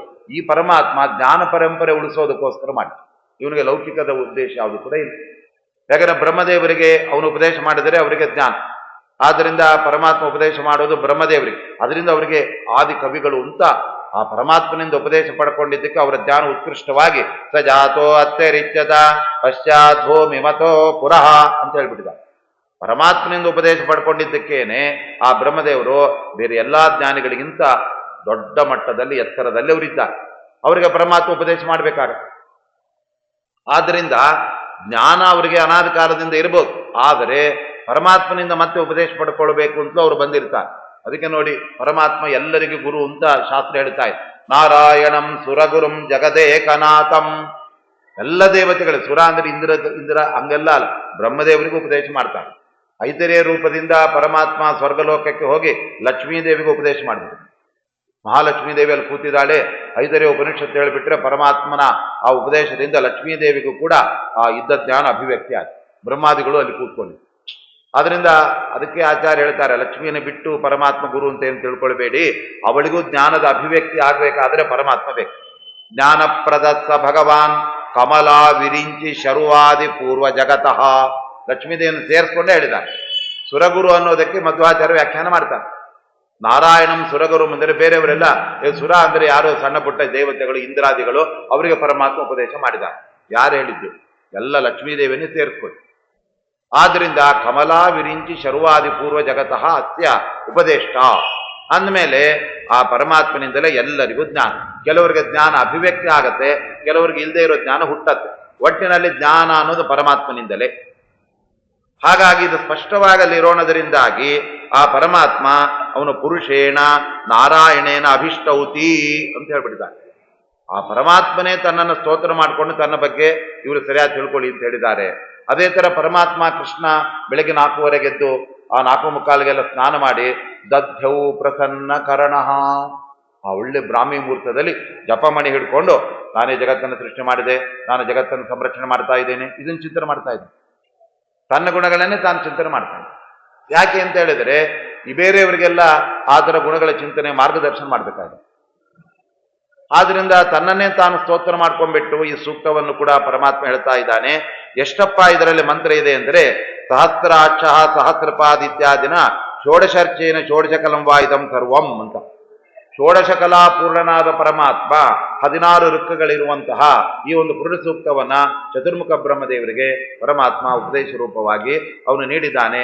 ಆದ್ರಿಂದ ಒಂದು ನಮಗೆ ಸಮಸ್ಯೆ ಜಿಜ್ಞಾಸೆಗೆ ಉತ್ತರ ಸಿಕ್ಕಿತು. ಅದೇನಪ್ಪಾ ಅಂದ್ರೆ ಈ ಅಂತರ್ಯಾಮಿಯಾದ ಧರ್ಮನಂದನನಾದ ಮತ್ತೆ ಮೂರ್ತಿ ದೇವಿಯ ಮಗನಾದಂತಹ ನಾರಾಯಣ ದೇವರೇ ಈ ಒಂದು ಬ್ರಹ್ಮಾಂಡದಲ್ಲಿ ಕೃತಯುಗದಲ್ಲಿ ಆ ರೀತಿಯಾದಂತಹ ಪುರುಷ ಸೂಕ್ತವನ್ನ ಬ್ರಹ್ಮದೇವರಿಗೆ ಹೇಳಿದ. ಮೂಲ ನಾರಾಯಣನನ್ನು ತಗೊಳ್ಳಿಕ್ಕೆ ಆಗಲೇ. ಯಾಕೆ ಅಂದರೆ ಮೂಲ ನಾರಾಯಣ ಸೃಷ್ಟಿಗಿಂತ ಮುಂಚೆ ಇದ್ದಾನೆ, ಯಾರು ಸೃಷ್ಟಿನೇ ಆಗಿಲ್ಲ, ಬ್ರಹ್ಮದೇವರು ಕೂಡ. ಮತ್ತೆ ಹೆಂಗೆ ಉಪದೇಶ ಮಾಡ್ತಾನೆ? ಉಪದೇಶ ಕೇಳೋರೊಬ್ಬರು ಬೇಕಲ್ಲ. ಆದ್ದರಿಂದ ನಾನು ಹೇಳಬೇಕಾದ್ರೆ 5 ಗಂಟೆ ಬಂದರೆ ಕರೆಕ್ಟ್ ಆಗತ್ತೆ. ನಾನು 4 ಗಂಟೆಗೆ ಮುಗಿಸ್ಕೊಂಡ್ರೆ ಯಾರು ಇರೋದಿಲ್ಲ, ಕೇಳೋರೇ ಇರೋದು. ಆದ್ರಿಂದ ಕೇಳುವವ ಬರಬೇಕು, ಅದು ಚತುರ್ಮುಖ ಬ್ರಹ್ಮ. ಹೇಳುವವ ಅದು ಬದರಿನಾರಾಯಣ ದೇವರು. ಆದ್ರಿಂದ ಇಲ್ಲಿ ಸ್ಪಷ್ಟವಾಗಿ ನಮಗೆ ಆ ಪುರುಷನೇ ಅಂದ್ರೆ ಇಲ್ಲಿ 2 ಆಯ್ತು. ಅವನೇ ಹೇಳುವವನು, ಅಲ್ಲಿ ಪ್ರತಿಪಾದ್ಯನು ಅವನೇ ಆಗಿದೆ. ಅಲ್ಲಿ ಒಂದೇ ಉತ್ತರ ಸಿಕ್ಬಿಡುತ್ತೆ. ಛಂದಸ್ಸು ಯಾವುದು ಅಂದರೆ ಮೊದಲು 16 ಮಂತ್ರಗಳು ಅನುಷ್ಠುಪ್ ಛಂದಸ್ಸು, ಕೊನೆ 2 ಯಜುರ್ವೇದದ್ದು ಬರುತ್ತೆ, ಅದು ತ್ರಿಷ್ಟುಪ್ಪು ಅಂತ ಛಂದಸ್ಸು. ಅದು ಛಂದಸ್ಸಿನ ನಡೆ ಚೇಂಜ್ ಆಗ್ಬಿಡುತ್ತೆ. ಯಜ್ಞೇನ ಯಜ್ಞಮಯದ ಅಲ್ಲಿವರೆಗೂ ಕೂಡ 16 ಮಂತ್ರಗಳು ಎಲ್ಲ ಅನುಷ್ಠುಪ್ಪು 8 ಅಕ್ಷರಗಳದ್ದೇನು. ಅದಾದ ಮೇಲೆ ಮತ್ತೆ 2 ಮಂತ್ರಗಳಿದೆ. ಅದು ಏನಪ್ಪಾ ಅಂದ್ರೆ ಅದು ತ್ರಿಷ್ಟುಪ್ಪು ಅಂತ ಬೇರೆ ಒಂದು ಛಂದಸ್ಸು ಬರತಕ್ಕಂತಹದ್ದಾಗಿದೆ. ಆದ್ರಿಂದ ವೇದಾಹಮೇತಂ ಪುರುಷಂ ಮಹಾಂತಂ ಆದಿತ್ಯವರ್ಣಂ ತಪಸಃ ಪರಸ್ತಾತ್ ಅಂತ ಒಂದೊಂದು ತ್ವಮೇವಂ ವಿದ್ವಾದ 2 ಅದೆಲ್ಲ ಬೇರೆ ಛಂದಸ್ಸು. ಮೊದಲು 8 ಅಕ್ಷರಗಳದ್ದು ಅನುಷ್ಠುಪ್ ಛಂದಸ್ಸು ಬಂದಿದೆ. ಈ ಅನುಷ್ಠುಪ್ ಛಂದಸ್ಸು ಅಂದ್ರೆ ನೋಡಿ 4 ಪಾದಗಳಿರುತ್ತೆ. ಅದರಲ್ಲಿ ಒಂದೊಂದು ಪಾದದಲ್ಲಿ 8 ಅಕ್ಷರಗಳು. ಆ 8 8 ಪ್ಲಸ್ 8 8 32 ಅಕ್ಷರ ಆಗುತ್ತೆ. 32 ಅಕ್ಷರ ಅಂದ್ರೆ ದ್ವಾತ್ರಿಂಶಲ್ ಸಲ್ಲಕ್ಷಣಗಳಿಂದ ಕೂಡಿದ ಪರಮಾತ್ಮನನ್ನ ಅದು ಹೇಳ್ತಾ ಇದೆ ಅಂತ ಅದರಿಂದ ನಮಗೆ ಲಭ್ಯ ಆಗ್ತಕ್ಕಂಥದ್ದು. ಇವತ್ತು ನಾವು ಲಕ್ಷಣಶಾಸ್ತ್ರ ಅಂತ ಒಂದಿದೆ, ಅದಕ್ಕೆ ತುಂಬಾ ಸ್ವಲ್ಪವೇ ಅಂದ್ರೆ ಇದು ಹಸ್ತ ಸಾಮುದ್ರಿಕ ಅಂತ ನಾವು ನೋಡ್ತೀವಿ. ಹಸ್ತ ಸಾಮುದ್ರಿಕ ಅನ್ನೋದು ಬರೀ ಕೈ ನೋಡಿ ಅಷ್ಟೇ ಹೇಳುವಂತಹದ್ದು, ಅವನು ಮತ್ತೆ ಯಾವುದು ಕೂಡ ಬೇಕಾಗಿದೆ. ಆದರೆ ಅದು ಒಂದು ಭಾಗ ಅಷ್ಟೇನೆ. ಆದರೆ ಲಕ್ಷಣಶಾಸ್ತ್ರ ಹೇಗೆ ಅಂದರೆ ನಿಮ್ಮ ಉಗುರಿನಿಂದ ಹಿಡ್ಕೊಂಡು ತಲೆ ಕೂದಲವರೆಗೆ ಹೇಗಿರುತ್ತೆ, ಮೂತಿ ಹೇಗಿರುತ್ತೆ ಅಲ್ಲಿವರೆಗೆ ಇಡೀ ಎಲ್ಲ ಆಪ್ ಬಾಟಮ್ ವರೆಗೂ ಇರೋದು ಲಕ್ಷಣಶಾಸ್ತ್ರ. ಅದರಲ್ಲಿ ಒಂದು ಲಕ್ಷಣ ಹೋಗ್ಬಿಟ್ರು ಕೂಡ ಅದು 100 ಮಾರ್ಕ್ ಬರೋದೇ ಇಲ್ಲ. ಆ 3 ಎಲ್ಲ ಲಕ್ಷಣಗಳು ಯಾವ್ದಪ್ಪ ಅಂದ್ರೆ ಅದು 32 ಸಲ್ಲಕ್ಷಣಗಳು. ಅದನ್ನೆಲ್ಲ ಬೇರೆ ಕಡೆ ಎಲ್ಲ ಪ್ರತ್ಯೇಕ ಹೇಳಿದ್ದಾರೆ. ನಾವು ಅದರ ಬಗ್ಗೆ ಹೋದರೆ ಅದು ಜಾಸ್ತಿ ಆಗ್ಬಿಡುತ್ತೆ, ಉಪನ್ಯಾಸ ಪುರುಷ ಸೂಕ್ತ ಕಡಿಮೆ ಆಗ್ಬಿಡ್ತಾರೆ. ಅದನ್ನ ಒಟ್ಟಿಗೆ ಅದು ಪಂಚ ರಕ್ತಾಹ, ಆ ಉಗುರುಗಳೆಲ್ಲ ಕೆಂಪಿಗಿರಬೇಕು, ಕಣ್ಣಿನಲ್ಲಿ ಕೆಳಗಡೆ ಚೂರು ಕೆಂಪಿಗಿರಬೇಕು. ಕೆಂಪು ಅಂದ್ರೆ ತೀರಾ ಕುಡುಕರು ಕಣ್ಣಿದ್ದಂಗೆ ಕೆಂಪಿಗೆ ಆ ಥರ ಎಲ್ಲ ಇರೋದು, ಸ್ವಲ್ಪ ತುಸು ಕೆಂಪಾಗಿರೋದು, ಉದ್ದ ಇರಬೇಕು, ಹಿಂಗೆಲ್ಲ ಒಟ್ಟು ಲಕ್ಷಣ ಹೇಳ್ತಾರೆ ನೋಡಿ. ಈಗ ಪುರುಷ ಸೂಕ್ತ ಆ 16 ಮಂತ್ರಗಳು ಅನುಷ್ಠುಪ್ ಛಂದಸ್ಸಿನಲ್ಲಿ ಯಾಕೆ ಬಂದಿದೆ ಅಂದ್ರೆ ಅನುಷ್ಠುಪ್ ಛಂದಸ್ಸಿನಲ್ಲಿ 4 ಪಾದಗಳನ್ನು ಸೇರಿಸಿದರೆ ಆ ಅಕ್ಷರಗಳ ಸಂಖ್ಯೆ ಎಷ್ಟು? 32 ಅಂತ ಬರುತ್ತೆ. ಆ 32 ಪರಮಾತ್ಮನ ಅಸಾಧಾರಣವಾದ ಲಕ್ಷಣಗಳನ್ನು ಹೇಳ್ತಕ್ಕಂಥ ಸಂಖ್ಯೆ. ಪರಮಾತ್ಮ ದ್ವಾತ್ರಿಂಶಲ್ಲಕ್ಷಣೋಪೇತ ಅಂತ ಹೇಳ್ತಾರೆ. ಅವನು ಬಿಟ್ರೆ ಲಕ್ಷ್ಮೀದೇವಿಗೂ ಇದೆ 32 ಸಲಕ್ಷಣಗಳು. ಅದು ಬಿಟ್ರೆ ವಾಯುದೇವರಿಗೆ ಇದೆ. ಮತ್ತೆ ಬೇರೆ ಕೆಳಗೆ ಬಂದವರಿಗೆಲ್ಲ ರುದ್ರದೇವರಿಗೆ ಎಲ್ಲ ಡೌನ್ ಆಗ್ಬಿಡುತ್ತೆ. ಎಲ್ಲ ಅವ್ರಿಗೆ 28, ಇಂದ್ರದೇವರಿಗೆ ಎಷ್ಟು 15 20 ಹಿಂಗೆಲ್ಲ ಬಂದ್ಬಿಡುತ್ತೆ. ಯಾಕೆ ಅಂದರೆ ಅವರಲ್ಲಿ ದೇಹದ ಲಕ್ಷಣಗಳು, ಆಮೇಲೆ ದೇಹದಲ್ಲಿರಬೇಕಾದ ಗುಣಗಳಿಂದ ಅವರಲ್ಲಿ ಸಲ್ಲಕ್ಷಣತೆ ಅವೆಲ್ಲ ಅವರಲ್ಲಿ ಕಡಿಮೆ ಆಗ್ತಾ ಬಂದ್ಬಿಡುತ್ತೆ. ಕೊನೆಗೆ ಮನುಷ್ಯರಿಗೆ ಎಷ್ಟು ಲಕ್ಷಣ ಇದೆ ಅಂದ್ರೆ ನಮ್ಗೆ ಲಕ್ಷಣ ಅಲ್ಲ, ಇರೋದೆಲ್ಲ ಅವಲಕ್ಷಣವೇ ಅಲ್ಲ. ಆದ್ದರಿಂದ ನಮ್ಮಲ್ಲಿ ಲಕ್ಷಣಗಳೇನು ಕೂಡ ಇದೆ. ಅಂದ್ರೆ ಇಲ್ಲಿ ನೋಡಿ 30 ಅದು ಯಾಕೆ 8 ಅಕ್ಷರಗಳಿದೆ, ಅದು ಕೂಡ ಬೇರೆ ಛಂದಸ್ಸೇ. ತ್ರಿಷ್ಟುಪ್ಪೋ ಜಗತ್ತಿನೋ ಅದಾವುದು ಬೃಹತ್ತಿನೋ ಮಾಡ್ಬೋದಾಗಿತ್ತಲ್ಲ. ಪರಮಾತ್ಮನ ಒಂದು ದಿವ್ಯವಾದ ಲಕ್ಷಣ ಘಟಿತನಾದ ಪುರುಷ. ಅವನು ಲಕ್ಷ್ಮೀನಾರಾಯಣ ಅಂತ ಹೇಳ್ತೇವೆ. ಲಕ್ಷ್ಮಿ ಅನ್ನೋದಕ್ಕೆ ಲಕ್ಷಣ ಸಂಪನ್ನಳಾದವಳೆ ಲಕ್ಷ್ಮಿ ಅಂತ. ಅವಳಲ್ಲಿ ಆ ಪಾತಿವ್ರತ್ಯ, ಸೌಂದರ್ಯ, ಆಮೇಲೆ ಧನ ಧಾನ್ಯ ಸಮೃದ್ಧಿ, ಇವೆಲ್ಲ ಲಕ್ಷ್ಮಿ ಅನ್ನೋದಕ್ಕೆ ಲಕ್ಷಣಗಳಿವೆ. ಇವರು ಲಕ್ಷ್ಮಿ ಅಂತ ಹೆಸರು ಇಟ್ಕೊಂಡ್ಬಿಟ್ಟಿರ್ತಾರೆ, ಅವರು ಒಂದು ಕಾಪಿ ಕೊಡಕ್ಕೆ 10 ರೂಪಾಯಿ ಕೇಳ್ತಾ ಇರ್ತಾರೆ. ಅಲ್ಲಿ ಲಕ್ಷಣ ಇಲ್ಲ, ಬರೀ ಹೆಸರು ಮಾತ್ರ ಇದೆ ಅಷ್ಟೇ. ಆದ್ರಿಂದ ಪರಮಾತ್ಮನಿಗೆ ಆ ಸಲ್ಲಕ್ಷಣಗಳು 32 ಇದೆ ಅನ್ನೋದನ್ನ ಅಲ್ಲಿ ತಿಳಿಸೋದಕ್ಕೋಸ್ಕರವಾಗಿಯೂ ಕೂಡ ಇಲ್ಲಿ 32 ಸಲ್ಲಕ್ಷಣಗಳನ್ನ ಪಡೆದ ಆ ಪರಮಾತ್ಮನನ್ನು ಹೇಳೋದಕ್ಕೆ 32 ಅಕ್ಷರಗಳಿರುವ ಈ 4 ಪಾದಗಳ ಅನುಷ್ಠುಪ್ ಛಂದಸ್ಸಿನಿಂದಲೇ ಇಡೀ ಮೊದಲಿನಿಂದ ಹಿಡಿದು 16ನೇ ಮಂತ್ರದವರೆಗೂ ಇದು ಬಂದಿರತಕ್ಕಂತಹದ್ದಾಗಿದೆ. ಆದ್ರಿಂದ ಅದು ಒಂದು ಕಡೆಯಿಂದ ಪರಮಾತ್ಮನ ಲಕ್ಷಣಗಳನ್ನು ಹೇಳಲಿಕ್ಕೆ ಅದೇ ಛಂದಸ್ಸಿನ ಆಯ್ಕೆ ಅಲ್ಲಿ ನಡೆದಿದೆ. ಅದು ಬಿಟ್ಟು ಸುಮ್ಮನೆ ಏನೋ ಬಂತು, ಯಾವ್ದು ತಗೊಳ್ಬೇಕು, ಅದು ತಗೊಂಡ್ರೆ ಅದ್ಯಾಕೆ ತಗೊಂಡ್ರಿ, ಇದು ತಗೊಂಡ್ರಿ ಇದ್ಯಾಕೆ ತಗೊಂಡ್ರಿ, ಯಾವುದೋ ತಗೋಬೇಕು ಅಂತಲ್ಲ. ಆ ತಗೊಂಡಿದ್ದಕ್ಕೂ ಒಂದು ಔಚಿತ್ಯ ಇದೆ. ಆ ಪರಮಾತ್ಮನನ್ನ ಎಲ್ಲ 32 ಸಲ್ಲಕ್ಷಣಗಳಿಂದ ಭರಿತನನ್ನಾಗಿ ಅವನನ್ನ ಬಿಂಬಿಸ್ತಾ ಇದೆ ಪುರುಷ ಸೂಕ್ತ, ಪರಮ ಪುರುಷನನ್ನ. ಅದಕ್ಕೋಸ್ಕರವಾಗಿ ಅದರಲ್ಲಿ ಈ ಎಲ್ಲ ಅಂಶಗಳು ಸೇರಿಬಿಟ್ಟಿದೆ. ಅವನಿಗೆ 1000 ತಲೆ ಇರೋದಾಗಿರ್ಬೋದು, ಅವನ 1000 ಕಾಲುಗಳು ಇರ್ಬೋದಾಗಿರ್ಬೋದು, ಅವನು ಮೋಕ್ಷವನ್ನು ಕೊಡೋನಾಗಿರ್ಬೋದು, ಅಥವಾ ಅವನು ಇನ್ನೊಂದನ್ನ ಎಲ್ಲವನ್ನು ಮೀರಿ ನಿಂತಿರ್ಬೋದು. ಇದೆಲ್ಲ ಯಾರೆಲ್ಲ 32 ಸಲ್ಲಕ್ಷಣಗಳಿದೆಯೋ ಅವನ ಅಸಾಧಾರಣ ಗುಣಗಳಾಗಿ ಅವನೇ ನಾರಾಯಣ ಅಂತ ಮತ್ತೆ ಹೇಳಕ್ಕೆ ಬಂದಿದೆ. ಇಲ್ಲ ಹೋದರೆ ಏನಾಗುತ್ತೆ, 32 ಲಕ್ಷಣಗಳು ವಾಯುದೇವರ ಹತ್ರನೂ ಇದೆ, ಅವರು ಕೂಡ ಹೌದಾ ಪುರುಷ ಅಂದ್ರೆ ಅವರಲ್ಲ. ಯಾಕೆ ಅಂತ ಹೇಳಿದ್ರೆ ಅವರು ಜಗತ್ ಸೃಷ್ಟಿ ಮಾಡಲ್ಲ. ಅವರು 1000 ತಲೆ ಅವ್ರಿಗಿಲ್ಲ, 1000 ರೂಪಗಳೇ ಇರ್ಬೋದು. ಆದರೆ ಆ 1000 ತಲೆ ವಾಯುದೇವರು ಇಷ್ಟು ರೂಪ ತಗೊಂಡಿದ್ದು ಅಂತೆಲ್ಲ ಇದೆಯಾ? ಅವರೆಲ್ಲೋ 5 ತಲೆ ಇದ್ದದ್ದಿರ್ಬೋದು. ಪಂಚಮುಖಿ ಆಂಜನೇಯಗೆ 5 ತಲೆ ಇತ್ತು. 5 ತಲೆ ಬ್ರಹ್ಮದೇವ್ರಿಗೆ ಇದೆ ಬೇಕು, ಅವೆಲ್ಲ ರುದ್ರದೇವರಿಗೆ ಇದೆ, ಅದೆಲ್ಲ ದೊಡ್ಡ ವಿಷಯ. ಆದರೆ ಮುಖ್ಯವಾಗಿ ಏನು ಅಂತ ಹೇಳಿದರೆ ಪರಮಾತ್ಮ 1000 ತಲೆಯವ ಅಂತ ಹೇಳಬೇಕಾದ್ರೆ ಇದೆಲ್ಲ ಆ ನಾರಾಯಣ ದೇವರೇ ತಾನೇ ಅಂತರ್ಯಾಮಿಯಾಗಿ ಎಲ್ಲರ ಒಳಗಡೆ ಇದ್ದಾನೆ. ಆ ಅಂತರ್ಯಾಮಿಯಾದ ನಮ್ಮ ಒಳಗಡೆ ಇರುವ ಪರಮಾತ್ಮನ ಬಗ್ಗೆ ಆ ಪರಮಾತ್ಮನ ಬಾಯಿಂದ ನಾವು ಕೇಳ್ತಾ ಇದ್ದೇವೆ ಅಂತ ಆಯ್ತು. ಅಲ್ಲಿಗೆ ಇದು ಪುರುಷ ಅಂತ ಹೇಳಿದರೆ ನಮ್ಮ ಬಿಂಬನಾದ ಪರಮಾತ್ಮನನ್ನೇ ಪುರುಷ ಅಂತ ಕರೆಯೋದೆಲ್ಲ. ಆದ್ರೆ ಅಂತರ್ಬಹಿಹಿ ಪುರುಷ ಕಾಲರೂಪೈಹಿ ಅಂತ ಭಾಗವತ ಹೇಳುತ್ತೆ. ಪರಮಾತ್ಮ 2 ಕಡೆ 2 ವಿಶೇಷ ರೂಪಗಳಿಂದ ಇದ್ದಾನೆ. ಎಲ್ಲ ಸಾತ್ವಿಕರ ಒಳಗಡೆ ಅಂತರ್ಯಾಮಿಯಾಗಿ ಪುರುಷ ರೂಪದಿಂದ ಇದ್ದಾನೆ, ಹೊರಗಡೆ ಅವನೇ ಕಾಲರೂಪದಿಂದ ಇದ್ದಾನೆ. ಕಾಲರೂಪದಿಂದ ಎಲ್ಲ ಕಾಲ ನಿಯಾಮಕನಾಗಿದ್ದಾನೆ. ಈ ಕಾಲ ಅದು ಶುರುವಾಯಿತು ಮುಗಿತಾ ಇದೆ ಅಂದ್ರೆ ಅವನ ಅಣತಿಯಂತೆ ನಡೀತಾ ಇದೆ. ಆದ್ದರಿಂದ ಅಂತಹ ಪರಮಾತ್ಮ ನಮಗೆ ಪುರುಷನಾಗಿ ಬಿಂಬನಾಗಿ ಒಳಗಿದ್ದಾನೆ. ಅವನ ಬಗ್ಗೆನೇ ನಾವು ತಿಳ್ಕೊಳ್ಬೇಕು. ಅವನು ಹೇಗಿದ್ದಾನೆ ಅಂದ್ರೆ ನಮ್ಮ ಆಕಾರ ಹೇಗಿದೆಯೋ ಅದೇ ಆಕಾರದಲ್ಲಿ ನಮಗೆ ಎದುರುಗಡೆ ಇದ್ದಾನೆ ಪರಮಾತ್ಮ. ಇದು ಬಹಳ ಮುಖ್ಯವಾದ. ರೂಪಂ ರೂಪಂ ಪ್ರತಿರೂಪೋ ಬಭೂವ.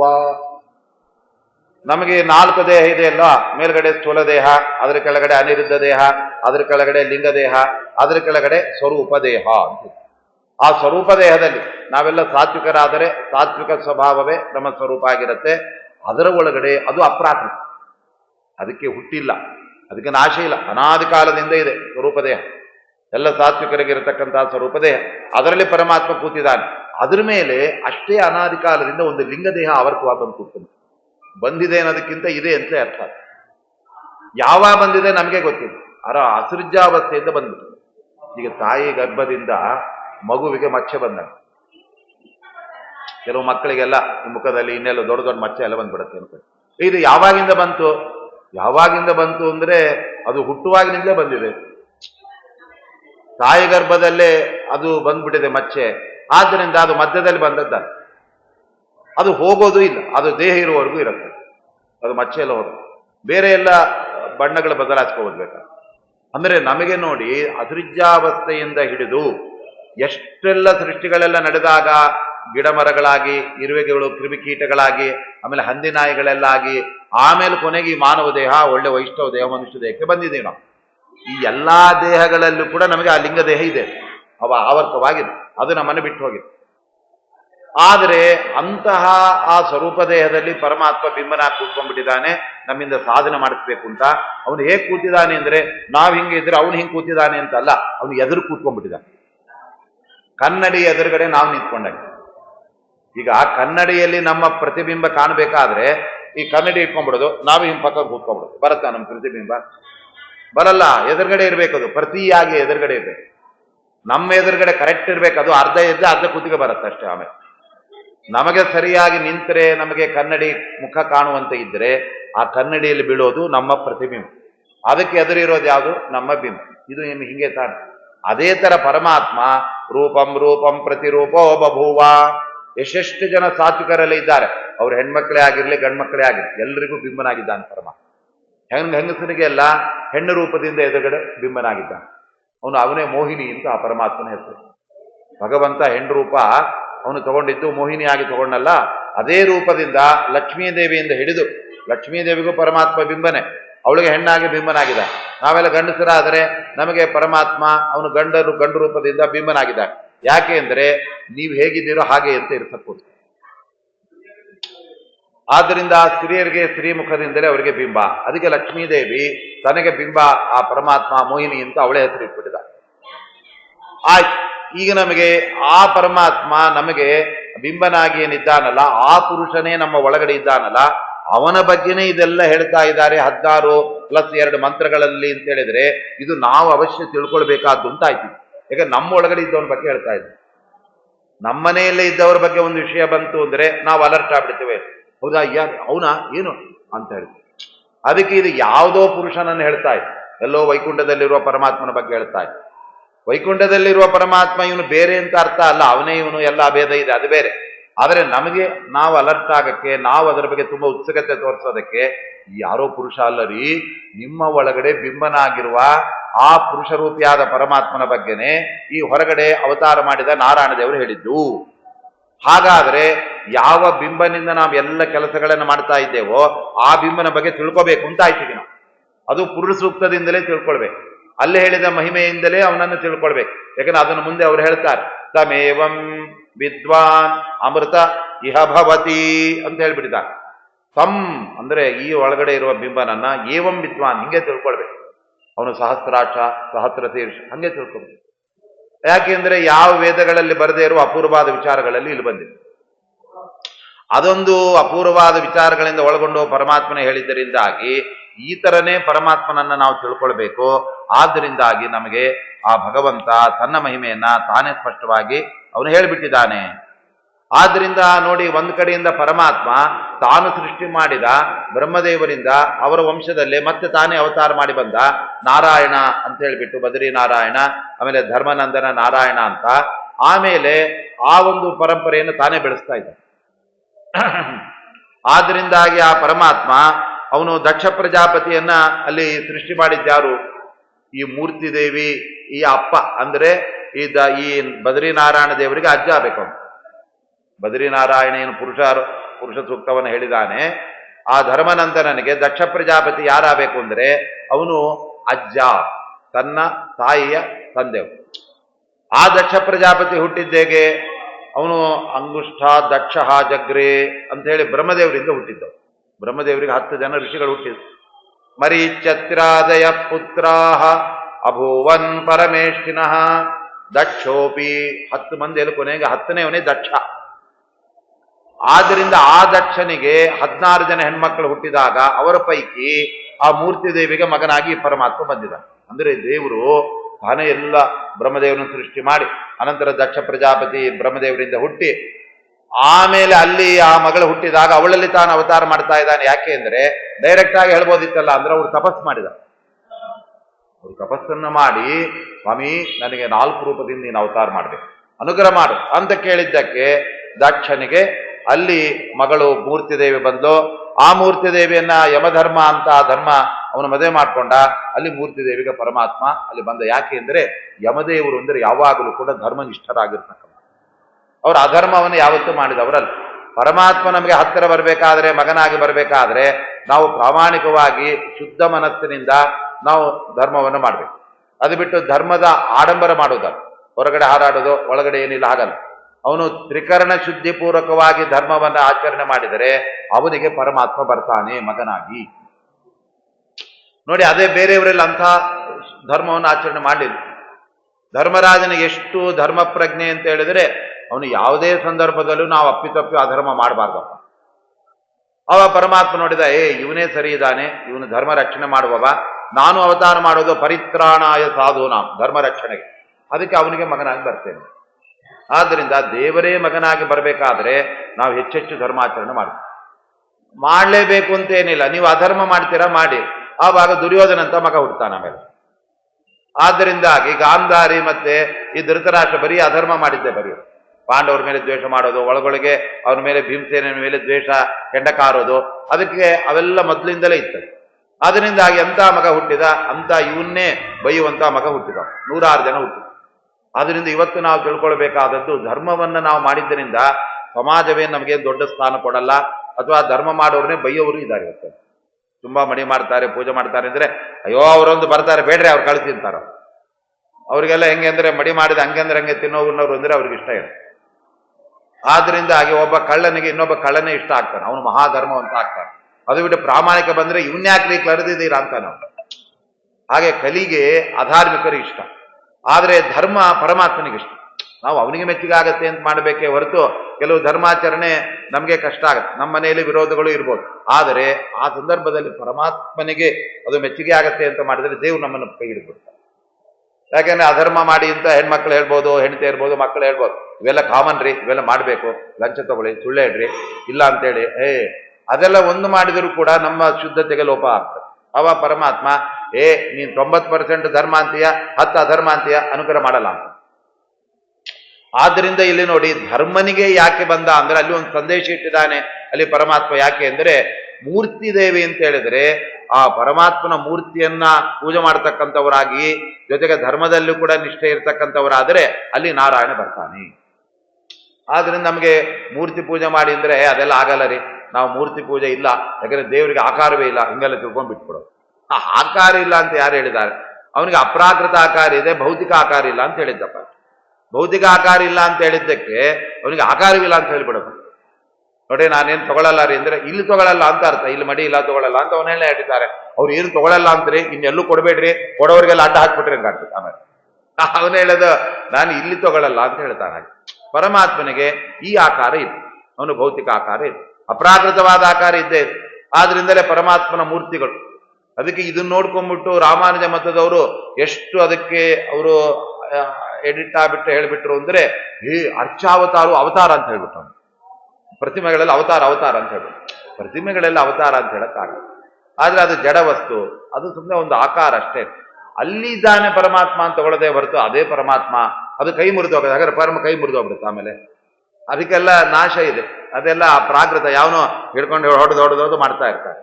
ಆದ್ರಿಂದ ಪರಮಾತ್ಮನನ್ನ ನಾವು ಮೂರ್ತಿ ಪೂಜೆ ಮಾಡಿ, ಅದಕ್ಕೆ ನೋಡಿ ಪೂಜೆ ಮಾಡುವಾಗ ಶಾಲಿಗ್ರಾಮ ಬರೀ ಇಟ್ಕೊಳಕ್ಕಾಗಲ್ಲ, ಬರೀ ಒಂದು ಸಣ್ಣ ಕೃಷ್ಣನಾದ್ರೂ ಮೂರ್ತಿ ಇಟ್ಕೋಬೇಕು. ಯಾಕಂದ್ರೆ ನಾವು ಶಾಲಿಗ್ರಾಮ ಎಲ್ಲ ನೋಡಿದರೆ ದೇವ್ರಂತೆ ಎಲ್ಲ ಅನ್ಸೋದೇ, ಅದು ಎಲ್ಲೋ ಅದು ನೀರ್ಲೆ ಹಣ್ಣು ಅಂತಲೋ ಅಥವಾ ಇನ್ನೇನು ಅಂತೆಲ್ಲ ಭ್ರಮೆ ಬಂದ್ಬಿಡ್ಬೋದು. ಆದರೆ ಅಲ್ಲಿ ಮೂರ್ತಿ ಪೂಜೆ ನಮಗೆ ಅಗತ್ಯ ಅನ್ನೋದಕ್ಕೋಸ್ಕರ ಇಲ್ಲಿ ಮೂರ್ತಿ ದೇವಿಯಲ್ಲಿ, ಆಮೇಲೆ ಧರ್ಮನಲ್ಲಿ ಪರಮಾತ್ಮ ನಾರಾಯಣನಾಗಿ ಬಂದಿದ್ದಾನೆ ಅಂದ್ರೆ ನೀವು ಆ ಥರ ಮಾಡಿ ನಿಮಗೆ ಅನುಗ್ರಹ ಮಾಡಿಕ್ಕೆ ನಾನು ಬರ್ತೀನಿ ಅಂತ. ಆದ್ರಿಂದ ಅಂತಹ ನಾರಾಯಣನು ನಮಗೆ ಇಲ್ಲಿ ಅತ್ಯಂತ ಪುರಾತನ ಋಷಿಯಾಗಿದ್ದಾನೆ. ಅವನು ದಕ್ಷ ಕನ್ಯೆಯರಲ್ಲೆಲ್ಲ ಒಬ್ಬರಾಗಿರತಕ್ಕಂತಹ ಮೂರ್ತಿ ದೇವಿಯಲ್ಲಿ ಅವತಾರ ಮಾಡಿದ್ದಾನೆ. ಆ ಪರಮಾತ್ಮ ನಾರಾಯಣನೇ ಈ ಪುರುಷ ಸೂಕ್ತವನ್ನ ಮೊಟ್ಟ ಮೊದಲು ಕಂಡುಕೊಂಡವ. ಆಮೇಲೆ ಬ್ರಹ್ಮದೇವರಿಗೂ ಆ ಪರಮಾತ್ಮನೇ ಅಲ್ಲಿ ಹೇಳಿರ್ತಕ್ಕಂಥವನಾಗಿದ್ದಾನೆ. ನೋಡಿ, ಅದೆಲ್ಲ ಭಾಗವತದಲ್ಲಿ ವಿಸ್ತಾರವಾಗಿದೆ. ದಕ್ಷ ಅವನು ಪ್ರಸೂತಿ ಎಂಬತಕ್ಕಂತಹ ಒಬ್ಬ ಮಗಳನ್ನ ಮದುವೆ ಮಾಡ್ಕೊಂಡು, ಆಕೂತಿ, ದೇವಹೂತಿ, ಪ್ರಸೂತಿ ಅಂತ ಆ ಮೊಟ್ಟ ಮೊದಲ ಮನುವಿನ ಆ ಸ್ವಯಂಭವ ಮನು ಮತ್ತೆ ಶತರೂಪಾ ದೇವಿಯರ 3 ಜನ ಹೆಣ್ಣುಮಕ್ಕಳು. ಅವರಲ್ಲಿ ಪ್ರಸೂತಿ ಅನ್ನೋಳೆ ದಕ್ಷನ ಹೆಂಡತಿ. ಆ ದಕ್ಷನ ಹೆಂಡತಿಯಾದ ಪ್ರಸೂತಿಯಲ್ಲಿ ದಕ್ಷನಿಂದ 16 ಮಂದಿ ಒಳ್ಳೆ ಸುಂದರಿಯರಾದ ಚೆಲುವರೆಲ್ಲ ಹುಟ್ಟಿದ್ದಾರೆ. ಅವರ ಹೆಸರುಗಳನ್ನೆಲ್ಲ ಭಾಗವತ ಹೇಳುತ್ತೆ. ಯಾಕೆಂದ್ರೆ ಅವರೆಲ್ಲ ಈ ಬದರಿನಾರಾಯಣನಿಗೆ ಚಿಕ್ಕಮ್ಮಂದ್ರುಗಳು. ಅವರೆಲ್ಲ ನಾವು ನಾರಾಯಣನ ಅಮ್ಮ ಚಿಕ್ಕಮ್ಮನ ನೆನೆಸ್ಕೊಂಡ್ರು ಕೂಡ ಅದು ಕೂಡ ಪುಣ್ಯ ಇದೆ ಭಾಳ. ಆ ಅವತಾರದಲ್ಲಿ ಪರಮಾತ್ಮ ಆ ಸ್ಥಾನವನ್ನು ಕೊಟ್ಟಿದ್ದಾರೆ. ಅವರ ಪುಣ್ಯ ಎಲ್ಲ ಅದು ಇದ್ದದ್ದಕ್ಕೆ. ಅವರೆಲ್ಲ ಯಾರು ನೋಡಿ, ಅದನ್ನೆಲ್ಲ ಅವ್ರು ಹೇಳ್ತಾರೆ. ಶ್ರದ್ಧಾ, ಮೈತ್ರಿ, ದಯಾ, ಶಾಂತಿ, ತುಷ್ಟಿ, ಪುಷ್ಟಿ, ಕ್ರಿಯಾ, ಉನ್ನತಿ, ಬುದ್ಧಿ, ಮೇಧಾ, ತಿತಿಕ್ಷಾ, ಹ್ರೀಹಿ, ಮೂರ್ತಿ. ಕೊನೆಯವಳೆ ಮೂರ್ತಿ. ಅಂದ್ರೆ ಉಳಿದ 15 ಜನ ಎಲ್ಲ ಅವರೆಲ್ಲ ಬದರಿನಾರಾಯಣ ದೇವರೇ ದೊಡ್ಡ ಮಂತ್ರದವರು. ನೋಡಿ, ಪರಮಾತ್ಮ ಅವನಿಗೇನು ಅಮ್ಮ ಬೇಕಾ, ದೊಡ್ಡಮ್ಮ ಬೇಕಾ, ಅಪ್ಪ ಬೇಕಾ? ಆ ತಪಸ್ಸು ಮಾಡಿದ್ದಾರೆ, ನನಗೆ ಇವನೇ ಮಗನಾಗ್ಬೇಕು, ಅದಕ್ಕೆ ಬಂದ್ಬಿಡ್ತಾನೆ ಪರಮಾತ್ಮ. ಅದು ಬಿಟ್ಬಿಟ್ಟು ಏನ್ರಿ ನೀವೆಲ್ಲ ಯಾರು, ಎಲ್ಲಿದ್ದೀರಾ, ನಾನು ಸರ್ವೋತ್ತಮ ನಾರಾಯಣ, ನಾನು ಮಗ ಆಗ್ಬೇಕಾ ನಿಮಗೆ ಅಂತ ಕೇಳಲ್ಲ ಪರಮಾತ್ಮ. ಯಾಕೆಂದ್ರೆ ಅವನು ಕೂಡ ಅನೇಕ ಅವತಾರ ಕಾರ್ಯಗಳನ್ನ ಮಾಡ್ಲಿಕ್ಕೋಸ್ಕರ ಭೂಮಿಯಲ್ಲಿ ಬರಬೇಕು ಅಂತ ಒಂದು ಪ್ಲಾನ್ ಇಟ್ಕೊಂಡಿರ್ತಾನೆ. ಅವನದೊಂದು ಸಂಕಲ್ಪ ಇರುತ್ತೆ. ಆ ಟೈಮಲ್ಲಿ ಇವ್ರಿಗೆ ಕೇಳ್ಬಿಟ್ರೆ ಆಯ್ತು ಬಿಡಿ, ನಿಮ್ದು ಆಯ್ತು ನಮ್ದು ಆಯ್ತು, ನಿಮ್ಗೆ ಮಗನಾಗಿ ಅವತಾರ ಮಾಡ್ತೇನೆ, ಎಲ್ಲ ಬೋಧನೆ ಮಾಡ್ತೇನೆ ಅಂತ ಬಂದ್ಬಿಡ್ತಾರೆ. ಹೀಗೆ ಇವರಲ್ಲಿ ನೋಡಿ ಆ 13 ಜನರನ್ನ ಅಲ್ಲಿ ಯಮಧರ್ಮನಿಗೆ ಮದುವೆ ಮಾಡಿಕೊಟ್ಟಾಗ ಇನ್ನ 3 ಜನ ಉಳ್ಕೊಳ್ತಾರೆ ದಕ್ಷ ಪ್ರಜಾಪತಿಯ 16 ಜನ ಹೆಣ್ಣು ಮಕ್ಕಳಲ್ಲಿ. ಅದನ್ನ ಪಿತೃಗಳಿಗೆ, ಅನಂತರದಲ್ಲಿ ರುದ್ರದೇವರಿಗೆ, ಇನ್ನೊಂದು ಒಬ್ಬರಿಗೆ ಮದುವೆ ಮಾಡಿಕೊಟ್ಬಿಡ್ತಾರೆ. ಅದರಲ್ಲಿ ಹೆಚ್ಚು ಕೊಟ್ಟದ್ದು ಯಮಧರ್ಮನಿಗೆ. ಆದ್ರಿಂದ ಅದು ಕೃತಯುಗದಲ್ಲಿ ಮದುವೆ ಮಾಡಿಕೊಂಡು ಆ ಸಂದರ್ಭದಲ್ಲಿ ಅವರು ತಪಸ್ಸನ್ನ ಮಾಡಿ ಈ ಪರಮಾತ್ಮನನ್ನ ಅವರು ಮಗನನ್ನಾಗಿ ಅವರು ಪಡಿತಾ ಇದ್ದಾರೆ. ಆ ಭಗವಂತನೇ ವಕ್ಷೇ ಸನಾತನಂ ಧರ್ಮಂ ನಾರಾಯಣ ಮುಖಾಶ್ರಿತಂ ಅಂತ ಹೇಳ್ಬಿಟ್ಟು ಮುಂದೆ ನಾರದರು ಆ ಯಾರು ಪ್ರಹ್ಲಾದರಾಜರಿಗೆ ಭಾಗವತ ಧರ್ಮವನ್ನು ಹೇಳಬೇಕಾದ್ರೆ ಅವ್ರು ಹೇಳ್ತಾರೆ, ನಂಗೆ ಮೂರ್ತಿದೇವಿಯ ಮಗ ಆ ಬದ್ರಿನಾರಾಯಣ ನಂಗೆ ಭಾಗವತ ಧರ್ಮ ಹೇಳಿದ, ಅದನ್ನ ನಾನು ಅವನ ಹತ್ರ ಕೇಳಿದ್ದೇನೆ, ಅದನ್ನು ನಿಂಗೆ ಹೇಳ್ತೇನೆ ಅಂತ ಭಾಗವತ ಧರ್ಮವನ್ನ ಅಲ್ಲಿ ಪ್ರಹ್ಲಾದರಾಜರಿಗೆ ಹೇಳಬೇಕಾದಾಗ ನಾರದರು ಹೇಳ್ತಾರೆ, ನೋಡಿ ಇಲ್ಲಿ ಬಂದು ಭಾಗವತವನ್ನ ವೇದವ್ಯಾಸೆಯವರ ಹತ್ರ ಕೇಳಿದ್ದಾರೆ, ಮತ್ತೆ ಅಲ್ಲಿ ಹೋಗ್ಬಿಟ್ಟು ಬದ್ರಿನಾರಾಯಣ ದೇವರ ಹತ್ರ ಭಾಗವತ ಧರ್ಮ ಕೇಳ್ಕೊಂಡ್ ಬಂದಿದ್ದಾರೆ. ಹಾಗಾದ್ರೆ ಭಾಗವತ ಹೊರಟಿದ್ದೆ ಭಾಗವತ ಧರ್ಮ ಹೇಳಲಿಕ್ಕೋಸ್ಕರ, ಅದಕ್ಕೆ ಉಪಸ್ತಂಭಕವಾಗಿ, ಅದಕ್ಕೆ ರಿಲೇಟಿವ್ ಆಗಿ ಅದು ಕಥೆಗಳನ್ನ ಪರಮಾತ್ಮನ ಕಥೆಯನ್ನು ಹೇಳಿದೆ ಹೊರತಾಗಿ ಬರೀ ದೇವರ ಕಥೆ ಹೇಳಿಕ್ಕೆ ಭಾಗವತ ಬಂದಿಲ್ಲ. ಇದು ವಿಷ್ಣು ತೀರ್ಥರು ಅದ್ಭುತವಾಗಿ ಮಾಡಿದ ವ್ಯಾಖ್ಯಾನ. ಬೇರೆಯವರೆಲ್ಲ ಭಾಗವತ ಧರ್ಮಗೆ ಟಚ್ಚೇ ಮಾಡಿಲ್ಲ. ಅವರೆಲ್ಲ ಭಾಗವತ ಧರ್ಮ ಇದೆ, ಅವ್ರು ಹೇಳ್ತಾರೆ ನೋಡ್ರಿ, ಶ್ರುತ್ವಾ ಭಾಗವತಾನ್ ಧರ್ಮಾನ್ ತ್ರಿಂಶತ್ ಸಂಜ್ಞಕಾನ್ ಅಂತ ಹೇಳ್ತಾರೆ. ಪರಮಾತ್ಮ ಒಲಿಯೋದು ಕಥೆ ಕೇಳಿದ್ದಕ್ಕೋಸ್ಕರ ಅಲ್ಲ, ಆ ಕಥೆಯಲ್ಲಿ ಬಂದ ಒಂದೊಂದು ಭಾಗವತ ಧರ್ಮಗಳನ್ನು ತಿಳ್ಕೊಂಡು ಯಥಾಯೋಗ್ಯವಾಗಿ ಆ ಧರ್ಮಗಳಿಂದ ಪರಮಾತ್ಮನ ಉಪಾಸನೆ ಮಾಡಿದಾಗ ಆವಾಗ ಪರಮಾತ್ಮ ಇವನು ಭಾಗವತ ಧರ್ಮ ಅನುಷ್ಠಾನ ಮಾಡ್ತಾ ಇದ್ದಾನೆ ಪ್ರಹ್ಲಾದರಾಜರ ತರ. ಅದರಲ್ಲಿ ಸ್ವಲ್ಪ ಅವ್ರ ತರ ಎಲ್ಲ ನಮ್ಗೆ ಮಾಡ್ಲಿಕ್ಕೆ ಆಗದೆ. ಅವರು ನಿರಂತರ ಗರ್ಭದಲ್ಲೇ ಭಾಗವತ ಎಲ್ಲ ಕೇಳಿ ಎಲ್ಲ ಕೇಳಿದ್ದಾರೆ. ನಾವು ದಿನಕ್ಕೆ 1 ಗಂಟೆ ಕೇಳಿದ್ರು ಸಾಕು, ಅದು ಭಾಗವತ ಧರ್ಮ. ಅದನ್ನು ಮಾಡಿದ್ದಕ್ಕೆ ಪರಮಾತ್ಮ ಅನುಗ್ರಹ ಮಾಡ್ತಾನೆ ಅಂತೇಳಿ ಆ ಭಾಗವತ ಧರ್ಮವನ್ನು ಉಪದೇಶನ ಮಾಡಿದ ಆ ನಾರಾಯಣನಿಂದಲೇ ನಾನು ಇದೆಲ್ಲ ಕೇಳ್ಕೊಂಡೆ. ಯೋ ಅವತೀರ್ಣ ಆತ್ಮನಹಾಂಶೇನ ದಾಕ್ಷಾಯಣ್ಯಾಂತು ಧರ್ಮತಃ. ಯಮಧರ್ಮನ ದಶೆಯಿಂದ ಆ ದಾಕ್ಷಾಯಣಿಯಲ್ಲಿ ಅವತಾರ ಮಾಡಿ, ದಾಕ್ಷಾಯಣಿ ಅಂತ ಎಲ್ಲ 16 ಹೆಣ್ಮಕ್ಳಿಗೂ ಹೆಸರದು. ಯಾಕೆ ಎಲ್ಲರೂ ದಕ್ಷಿಣ ಮಕ್ಕಳು.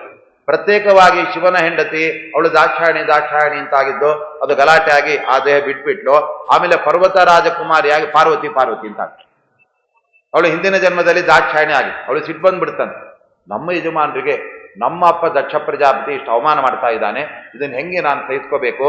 ನಾಳೆ ನಾನು ನಮ್ಮ ಯಜಮಾನರ ಹತ್ರ ಹೋದರೆ ನನ್ನ ಪ್ರೀತಿಯಿಂದ ನಮ್ಮ ಯಜಮಾನರು ರುದ್ರದೇವರು ಏನು ಕರಿತಾ ಇದ್ರು, ದಾಕ್ಷಾಯಿಣಿ ಇಲ್ಲಿ ಬಾ ಅಂತ ಕರಿತಾ ಇದ್ರು.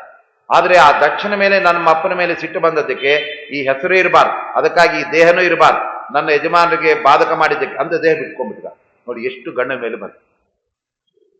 ಎಲ್ಲಾದರೂ ರುದ್ರದೇವರು ದಾಕ್ಷಾಯಿಣಿ ಅಂತ ಕರುವಾಗ ಅಯ್ಯೋ ಇವಳ ಅಪ್ಪನೇ ಅಲ್ವಾ ನಂಗೆ ಅವಮಾನ ಮಾಡಿದ್ದು ಅಂತ ಅವರ ಮನಸ್ಸಲ್ಲಿ ಬಂದ್ಬಿಡ್ಬಾರ್ದು.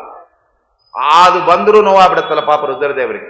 ಈ ಕೆಲವು ಅಪಮಾನ ಆಗಿರತ್ತೆ, ಅದು ಮರ್ತು ಹೋಗ್ಬೇಕು. ಅದು ಬಿಟ್ಬಿಟ್ಟು ಮರ್ತು ಹೋಗ್ತಾ ಇದ್ರೆ ಜ್ಞಾಪಿಸೋದಲ್ಲ, ಅವ್ದು ನೀವೇ ಅಲ್ವಾ ಜಾರ್ಕೊಂಡ್ ಬಿದ್ದಿದ್ದು, ಆಮೇಲೆ ಪಾಪ ಒದ್ದಾಡ್ಬಿಟ್ರೆ ನಾವ್ ಎತ್ತಿದ್ದು ಅಂತ ಹೇಳ್ಬಿಡೋದ. ಅವನೇ ಮರಿಲಿಕ್ಕೆ ಹೋಗ್ತಾ ಇರ್ತಾನೆ ಪಾಪ. ಎಲ್ಲಿರಿ ನಂಗೆ ಗೊತ್ತೇ ಇಲ್ಲ, ಅವತ್ತು ಬೆಳಿಗ್ಗೆ ಬಂದಿದ್ರು ನೋಡಿ ಕತ್ಲಿತ್ತು, ಅವನ ಅವಮಾನ ನೆನೆಸ್ತೋದ. ಹಂಗೆಲ್ಲ ಅಲ್ಲ. ಆದ್ರೆ ಅವಳೇನ್ ಮಾಡ್ಬಿಟ್ಲು, ನನ್ನ ಪತಿ ಯಾವತ್ತು ದಾಕ್ಷಾಯಿಣಿ ಅಂತಿದೆ ಕರಿಬಾರ್ದು. ಯಾಕೆ? ಆ ದಕ್ಷನಿಂದಲೇ ಇಷ್ಟೆಲ್ಲ ಅವಮಾನ ಆಗಿದೆ. ಆದ್ರಿಂದ ಅದನ್ನ ಬಿಟ್ಬಿಡ್ತೀನಿ ಅಂತ ಅಷ್ಟು ಪತಿಭಕ್ತಿ. ಇವತ್ತಿನ ಪತ್ನಿಯರು ಹೇಗೆ ಅಂದ್ರೆ, ನಾವ್ ಹೇಳಿದ್ ಕೇಳಲ್ಲ ಅಂದ್ರೆ ನೀವೇ ಇರಬಾರ್ದು ಅಂತ ಅವ್ರನ್ನೇ ಕೊಂದಾಕ್ತಿರ್ತಾರೆ. ಪತ್ನಿಯರೇ ಪತಿ ಹತ್ಯೆ ಮಾಡುವಂತ ಕಾಲ ಇದೆ. ಆದ್ರೆ ಅವಳಿಗೆ ದಾಕ್ಷಾಯಿಣಿ ಅಂತ ಕರಬಾರ್ದು, ನಮ್ಮ ಯಜಮಾನರ ಬಾಯಲ್ಲಿ ಬರಬಾರ್ದು, ಆ ಪಾರ್ವತಿ ಅಂತ ಬರ್ಲಿಬೇಕಾರೆಂದು. ಅವತ್ತಿನಿಂದ ರುದ್ರದೇವರು ಅವರು ಹೋಗಿ ಕೂತ್ಕೊಂಡ್ಬಿಟ್ರು. ಪಾರ್ವತಿ ಬಂದು ಅವ್ ಬಾಯಲ್ಲಿ ಎಲ್ಲೂ ಕೂಡ ಪಾರ್ವತಿ ಅಂತೆ ಬಂತು ಹೊರತು ದಾಕ್ಷಾಯಿಣಿ ಬರ್ಲಿ. ಈ ಮೂರ್ತಿ ದೇವಿ ಮಾತ್ರ ಅವಳು ದಾಕ್ಷಾಯಿಣಿ ಆಗೋಗ್ಬಿಟ್ಟಿದ್ದಾಳೆ. ಆ ದಾಕ್ಷಾಯಿಣಿ ಆಗಿಬಿಟ್ಟು ಆ ಮೂರ್ತಿ ದೇವಿ ಪರಮಾತ್ಮನನ್ನಾಕೆ ಹೆತ್ತಿದ್ದಾಳಾದ್ದರಿಂದ ಆ ಹಿನ್ನೆಲೆಯಲ್ಲಿ ಅಂತಹ ಭಗವಂತನೇ ಯೋಸೌ ನಾರಾಯಣ ಪೂರ್ವೇಶಾಮಪಿ ಪೂರ್ವಜ ಅಂತ ಬಿಡು.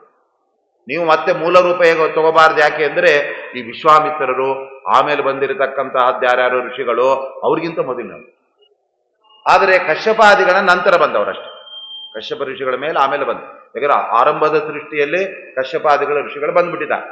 ಆಮೇಲೆ ಇವರೆಲ್ಲ ನವ ಪ್ರಜಾಪತಿಗಳು ಅಂತ, ಆಮೇಲೆ ದಶ ಪ್ರಜಾಪತಿ ಅಂತ ದಕ್ಷನನ್ನು ಸೇರಿಸ್ಕೊಂಡ್ರೆ ದಕ್ಷನಿಗೆ ತಕ್ಷಣ ಮೊಮ್ಮಗನಾಗಿ ಬಂದ್ಬಿಟ್ಟಿದ್ದಾನೆ ನಾರಾಯಣ ದೇವ. ಅಂದರೆ ಕೃತಯುಗದ ಇನ್ನೂ ಆರಂಭ. ಆ ಕೃತಯುಗದಲ್ಲೇ ಪರಮಾತ್ಮ ಇದನ್ನು ಬೋಧನೆ ಮಾಡಿದ್ದಾನೆ. ಹಾಗಾಗಿ ಇದು ಪೂರ್ವೇಶಾಮಪಿ ಪೂರ್ವಜ ಅಜಾಯತ ಚ ಕಾರ್ಯಾರ್ಥಂ ಪುತ್ರ ಧರ್ಮಸ್ಯ ವಿಶ್ವಕೃತ. ನೋಡಿ, ಯಮಧರ್ಮನ ಮಗನಾಗಿ ಪರಮಾತ್ಮ ಬಂದ. ನಿಜವಾಗಲೂ ಇವನು ಯಾರು ಅಂದರೆ ವಿಶ್ವಕೃತ, ಇಡೀ ಜಗತ್ತನ್ನು ಸೃಷ್ಟಿ ಮಾಡುವ. ಅವನಿಗೇನು ಯಾರಿಂದ ಸೃಷ್ಟಿ ಆಗಬೇಕಾಗಿತ್ತು?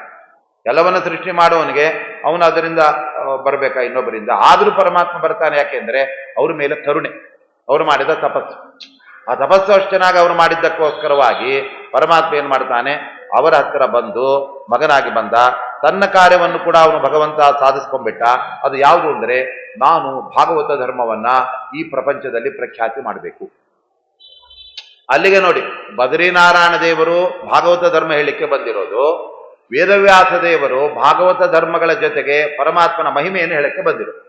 ಇದು ಸ್ಪಷ್ಟ ನಮಗೆ ಬೈಫರ್ಕೇಶನ್ ಗೊತ್ತಾಗ್ಬಿಡ್ತಾರೆ. ಯಾಕೆ ಅಂತ ಹೇಳಿದ್ರೆ, ಅದೇ ವೇದವ್ಯಾಸ ದೇವರು ಅಲ್ಲಿ ನಾರದರ ಮೂಲಕವಾಗಿ ಭಾಗವತ ಧರ್ಮವನ್ನ 7ನೇ ಸ್ಕಂದ ಭಾಗವತದಲ್ಲಿ ಹೇಳಿಸ್ತಾರೆ. ಅವರು ಸಾಕ್ಷಾತ್ತಾಗಿ ಹೇಳಲ್ಲ.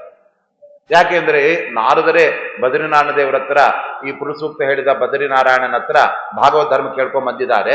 ಆದ್ರಿಂದ ಅವರೇ ಧರ್ಮರಾಜನಿಗೆ ಹೇಳಿ ಅಂತ ಅಲ್ಲಿ ಪರೀಕ್ಷಿದ್ರಾಜನಿಗೆ ಶುಕಾಚಾರ್ಯ ಹೇಳುವ ಪ್ರಸಂಗ, ಅಲ್ಲಿ ಶುಕಾಚಾರ್ಯರು ವೇದವ್ಯಾಸ ದೇವರು ಹೇಳಿದ್ದನ್ನು ಹೇಳ್ತಾ ಇದ್ದಾರೆ ಅಂತ ಆದರೂ ಅಲ್ಲಿ ಮಧ್ಯೆ ಇಡೀ 7ನೇ ಸ್ಕಂದ ಏನು ಬರುತ್ತೆ ಅಂದ್ರೆ, ಒಂದು ನಾರದ ಆಮೇಲೆ ಧರ್ಮರಾಜ ಅವರ ಸಂವಾದ. ಅಲ್ಲಿ ಪ್ರಹ್ಲಾದರಾಜರ ಕಥೆ ಬಂತು. ಆ ಪ್ರಹ್ಲಾದರಾಜರು ಧರ್ಮ ಭಾಗವತ ಧರ್ಮ ಎಂತಾದ್ದು ಅದನ್ನು ನಾರದರು ಹೇಳಿ ಶುರು ಮಾಡಿ, ಬ್ರಹ್ಮಣ್ಯ ಶೀಲ ಸಂಪನ್ನ. ಏನು ಬ್ರಾಹ್ಮಣರಲ್ಲಿ ಎಷ್ಟು ಭಕ್ತಿ ಪ್ರಹ್ಲಾದರಾಜರಿಗೆ, ಬ್ರಹ್ಮಜ್ಞಾನಿಗಳಲ್ಲಿ ಒಳ್ಳೆ ಸಚ್ಚಾರಿತ್ರ್ಯ. ಮನುಷ್ಯನಿಗೆ ಎಲ್ಲ ಇರತ್ತೆ, ಚಾರಿತ್ರ್ಯಹೀನ ಆಗ್ಬಿಟ್ಟಿರ್ತಾನೆ. ಆದರೆ ಪರಮಾತ್ಮ ಮೆಚ್ಚೋದು ನಮ್ಮ ಚಾರಿತ್ರ್ಯ, ಅಂದರೆ ನಮ್ಮ ಶುದ್ಧಿ, ನಮ್ಮ ಒಂದು ದಿವ್ಯವಾದಂತಹ ಒಂದು ಶೀಲತೆ. ಆ ಶೀಲ ಮುಂತಾದ ಗುಣಕ್ಕೆ ಮೆಚ್ಚುತ್ತಾನೆ ಹೊರತು ಅದು ಬಿಟ್ಟು ಬೇರೆ ಯಾವುದಿದ್ರೂ ಅದಕ್ಕೆ ಬೆಲೆ ಇಲ್ಲ. ಪ್ರಹ್ಲಾದರಾಜರಲ್ಲಿ ಅದಿತ್ತು. ಬ್ರಹ್ಮಣ್ಯ ಶೀಲ ಸಂಪನ್ನ ಜಿತವಾದಿ ಜಿತೇಂದ್ರಿಯ. ಹೊರಗಡೆ ಎಲ್ಲ ಭಾರಿ ನಾವು ಅತ್ತಿನಲ್ಲ ಇತ್ತಿನಲ್ಲ ಅಂತ ಜಿತೇಂದ್ರಿಯರು ತೋರಿಸ್ಕೊಳ್ಳೋದು, ಒಳಗಡೆ ಹೋಗಿ ಗುಟ್ಟಾಗಿ ತಿನ್ನಬಾರ್ದೆಲ್ಲ ತಿನ್ನೋದು. ಯಾವ ಪರಮಾತ್ಮನಿಗೆ ಗೊತ್ತಾಗತ್ತಲ್ಲ ಇದನ್ನು. ನಾವು ಜನಗಳನ್ನ ಎಷ್ಟು ನಾವು ನಂಬಿಸ್ಲಿಕ್ಕಾಗತ್ತೆ? ಕೊನೆಗೆ ಒಂದು ದಿವಸ ಎಲ್ಲೋ ತಿದ್ದದ್ದು ಗೊತ್ತಾಗ್ಬಿಡುತ್ತೆ, ಅವಾಗ ಎಲ್ಲ ಪುಸ್ತಕ. ಅಂದ್ರೆ ಈ ಎಲ್ಲ ಭಾಗವತ ಧರ್ಮ ನಾರದರೆ ಧರ್ಮರಾಜನಿಗೆ ಹೇಳಿದ್ರು. ಅದನ್ನು ಶುಕಾಚಾರ್ಯರು ನಾರದರು ಹೇಳಿದ್ರು ಅಂತ ಹೇಳ್ತೀನಪ್ಪ ಅಂತ ಅವರೇ ಹೇಳ್ಬಿಡ್ತಾರೆ. ಯಾಕೆ ಅಂದರೆ ಭಾಗವತ ಧರ್ಮವನ್ನು ಕೇಳಿದವರು ಅದು ನಾರದರೆ, ಅದು ಇದೇ ನಾರಾಯಣ ದೇವರ ಹತ್ರ ಅಂತ ಬಂದಾಗ ಇದೆಲ್ಲವನ್ನು ಕೂಡ ನಮಗೆ ಆ ಪರಮಾತ್ಮ ಹೇಳಿದ್ದು. ಆದ್ದರಿಂದ ಅಜಾಯತ ಚ ಕಾರ್ಯಾರ್ಥಂ ಪುತ್ರ ಧರ್ಮಸ್ಯ ವಿಶ್ವಕೃತ ಅಂತ ಯಮಧರ್ಮನ ಮಗನಾಗಿ ಪರಮಾತ್ಮ ಅಲ್ಲಿ ಬಂದು ಆ ಥರ ಹೇಳಿದ್ದಾನೆ. ಹೀಗೆ ಚತುರ್ಮುಖ ಬ್ರಹ್ಮದೇವರಿಂದ ಅಲ್ಲಿ ದಕ್ಷನ ಕನ್ಯೆಯರಲ್ಲಿ ಪರಮಾತ್ಮ ನಾರಾಯಣ ಅವತಾರ ಮಾಡಿದ್ದಾನೆ. ಒಂದು ರೀತಿಯಿಂದ ಚತುರ್ಮುಖ ಬ್ರಹ್ಮದೇವರಿಗೂ ಮೊಮ್ಮಗ ಆಗ್ಬಿಟ್ಟ ದೇವ್ರು ಅಲ್ವಾ? ಆದ್ರಿಂದ ಚತುರ್ಮುಖ ಬ್ರಹ್ಮನಿಗೆ ಮರಿಮೊಮ್ಮಗ ಅಂತ ಇಟ್ಕೊಳ್ಳಿ. ಚತುರ್ಮುಖ ಬ್ರಹ್ಮನಿಗೆ ದಕ್ಷ ಮಗ, ದಕ್ಷನಿಗೆ ಅಲ್ಲಿ ಮೂರ್ತಿ ದೇವಿ ಮಗಳು, ಅವಳಿಗೆ ಇವನು ಮಗನಾಗಿ ಬಂದ ಪೌತ್ರ ಆಗ್ಬಿಟ್ಟ ಬ್ರಹ್ಮದೇವ್. ಆದರೆ ನಿಜವಾಗಲೂ ಪರಮಾತ್ಮ ಬ್ರಹ್ಮನಿಗೆ ಅವನು ಪಿತ ಆಗಿದ್ದಾನೆ, ಬ್ರಹ್ಮನಿಗೆ ಅಪ್ಪ ಆಗಿದ್ದಾನೆ. ಅದಕ್ಕೆ ಮಧ್ವಾಚಾರ್ಯ ಹಂಗೆ ಸ್ತೋತ್ರ ಮಾಡು, ಬ್ರಹ್ಮಣ ಪಿತರಂ ವಂದೇ ಶಂಕರಸ್ಯ ಪಿತಾಮಹಂ ಶ್ರಿಯಪತಿಂ ಅಜಂ ನಿತ್ಯಂ ಇಂದ್ರಾದಿ ಪ್ರಪಿತಾಮಹಂ ಅಂತ ಹೇಳ್ತಾರೆ. ಪರಮಾತ್ಮ ಯಾರ್ಯಾರಿಗೆ ಏನೆಲ್ಲ ಆಗಿದ್ದಾನೆ ಒಂದೇ ಶ್ಲೋಕದಲ್ಲಿ ಆಚಾರ್ಯ ಹೇಳ್ಬಿಟ್ಟಿದ್ದಾರೆ. ಮೊದಲನೇದಾಗಿ ಬ್ರಹ್ಮಣ ಪಿತರಂ ವಂದೇ. ನಾವೆಲ್ಲ ಬ್ರಹ್ಮದೇವರಿಗೆ ಪಿತಾಮಹ ಅಂತ ಕರಿತೇವೆ. ಅವನೇನು ಯಾರಿಗೋ ಅಪ್ಪನಿಗೆ ಅಪ್ಪ ಆಗಿ ಪಿತಾಮಹ ಆಗಿದ್ದಲ್ಲ, ಅವನು ಬರೀ ಹೆಸರಷ್ಟೇ. ಪಿತಾಮಹ ಅಂದ್ರೆ ಸಂಸ್ಕೃತದಲ್ಲಿ ಅಜ್ಜ ಅಂತೂ ಅರ್ಥ ಇದೆ. ಪಿತೃ ಪಿತಾಮಹ ಪ್ರಪಿತಾಮಹ ಅಂತ ಹೇಳುವಾಗ ಆ ಅಜ್ಜನ ತಂದೆ ಪಿತಾಮಹ ಅಂತ ನಾವು ಹೇಳೋದು. ಆದರೆ ಬ್ರಹ್ಮದೇವರು ಯಾರಿಗೆ ಪಿತಾಮಹ ಆಗಿದ್ದಾನೆ? ಅವನು ಬರೀ ಪಿತಾ ಅಷ್ಟೇ. ಅವನು ರುದ್ರದೇವರನ್ನ ಸೃಷ್ಟಿ ಮಾಡಿದ್ದಾನೆ, ಅಥವಾ ಮರೀಚ್ಯಾದಿಗಳನ್ನ ಸೃಷ್ಟಿ ಮಾಡಿದ್ದಾನೆ. ಅವರಿಗೆ ಬರೀ ಅಪ್ಪ ಅಷ್ಟೇ, ಅವನು ಪಿತಾಮಹ ಇಲ್ಲೇ ಆದವನು. ಆದರೆ ಪಿತಾಮಹ ಅನ್ನೋದು ಅವನಿಗೆ ಒಂದು ಹೆಸರು ಅಷ್ಟೇ. ಆ ಹೆಸರು ಇಟ್ಕೊಂಡ್ ಕೂಡಲೇ ಅವನಿಗೆ ಆ ಸಂಬಂಧ ಇದೆ ಅಂತ ಅರ್ಥ ಅಲ್ಲ, ಸಂಬಂಧವಾಚಕವಾದ ಅರ್ಥ ಇಟ್ಕೊಂಡ್ಬಿಟ್ಟು. ಆದರೆ ಪರಮಾತ್ಮ ಅವನು ಪಿತಾಮಹನು, ಪಿತಾನು. ಬ್ರಹ್ಮದೇವರು ಬರೀ ಪಿತಾ, ಅವನು ಯಾರಿಗೂ ಪಿತಾಮಹ ಅಲ್ಲ. ಈ ಪರಮಾತ್ಮ ನಾರಾಯಣ ದೇವರು ಯಾರಿಗೆ ಪಿತಾ ಅಂತ ಹೇಳಿದ್ರೆ ಬ್ರಹ್ಮಣ ಪಿತರಂ ವಂದೇ. ನೋಡಿ, ಬ್ರಹ್ಮದೇವರಿಗೆ ಅಪ್ಪ ಇದೆ, ಯಾಕೆ ಹೊಕ್ಕಳಿಂದ ಹುಟ್ಬಿಟ್ಟಿದ. ಆಮೇಲೆ ಶಂಕರಸ್ಯ ಪಿತಾಮಹ, ಆ ಬ್ರಹ್ಮದೇವರಿಂದ ಹುಟ್ಟಿದ ರುದ್ರದೇವರಿಗೆ ಇವನು ಅಜ್ಜ. ಹಾಗಾದ್ರೆ ನಿಜವಾದ ಪಿತಾಮಹ ಯಾರು? ಪರಮಾತ್ಮ. ನಾವೆಲ್ಲ ಪಿತಾಮಹ ಅಂತ ಹೇಳ್ಬಿಟ್ಟು ಬ್ರಹ್ಮದೇವರನ್ನು ಕರೆಯೋದಿದೆ, ಅದು ಅಮುಖ್ಯವಾಗಿ. ಆಮೇಲೆ ಶ್ರೀಯಪತಿಂ, ನೋಡಿ ಲಕ್ಷ್ಮೀದೇವಿಗೆ ಪತಿಯಾಗಿದ್ದಾರೆ. ಇಂದ್ರಾದಿ ಪ್ರಪಿತಾಮಹ, ಇಂದ್ರದೇವರು, ಕಾಮದೇವ, ಮನ್ಮಥ ಇವರಿಗೆಲ್ಲ ಅವನು ಮುತ್ತಜ್ಜ ಆಗ್ತಿದ್ದಾನೆ, ಅಜ್ಜ ಮುತ್ತಜ್ಜ. ಯಾಕೆಂದ್ರೆ ರುದ್ರದೇವರಿಗೆ ಅಜ್ಜ ಆಗುತ್ತೆ ಅಲೆ. ಆದರೆ ಅಜ್ಜ ಆದ್ರೂ ಅವನೇನು ಕೋಲ್ತಾದ ಅಜ್ಜ, ಕನ್ನಡಕ ಹಾಕೊಂಡಿದ್ದಾನೆ, ಬಿಳಿ ಕೂದ ಬಂದಿದೆ, ಅವೆಲ್ಲ ಏನಿದೆ. ಯಾಕೆಂದ್ರೆ ಪರಮಾತ್ಮನಿಗೆ ಶಶ್ವದೇಕ ಪ್ರಕಾರ, ಯಾವಾಗಲೂ ಒಂದೇ ತರ ಇರ್ತಾನೆ. ಅವನಿಗೆ ಮುಪ್ಪು ಅವೆಲ್ಲ ಅವನಿಗೆ ಯಾರೂ ಇಲ್ಲ.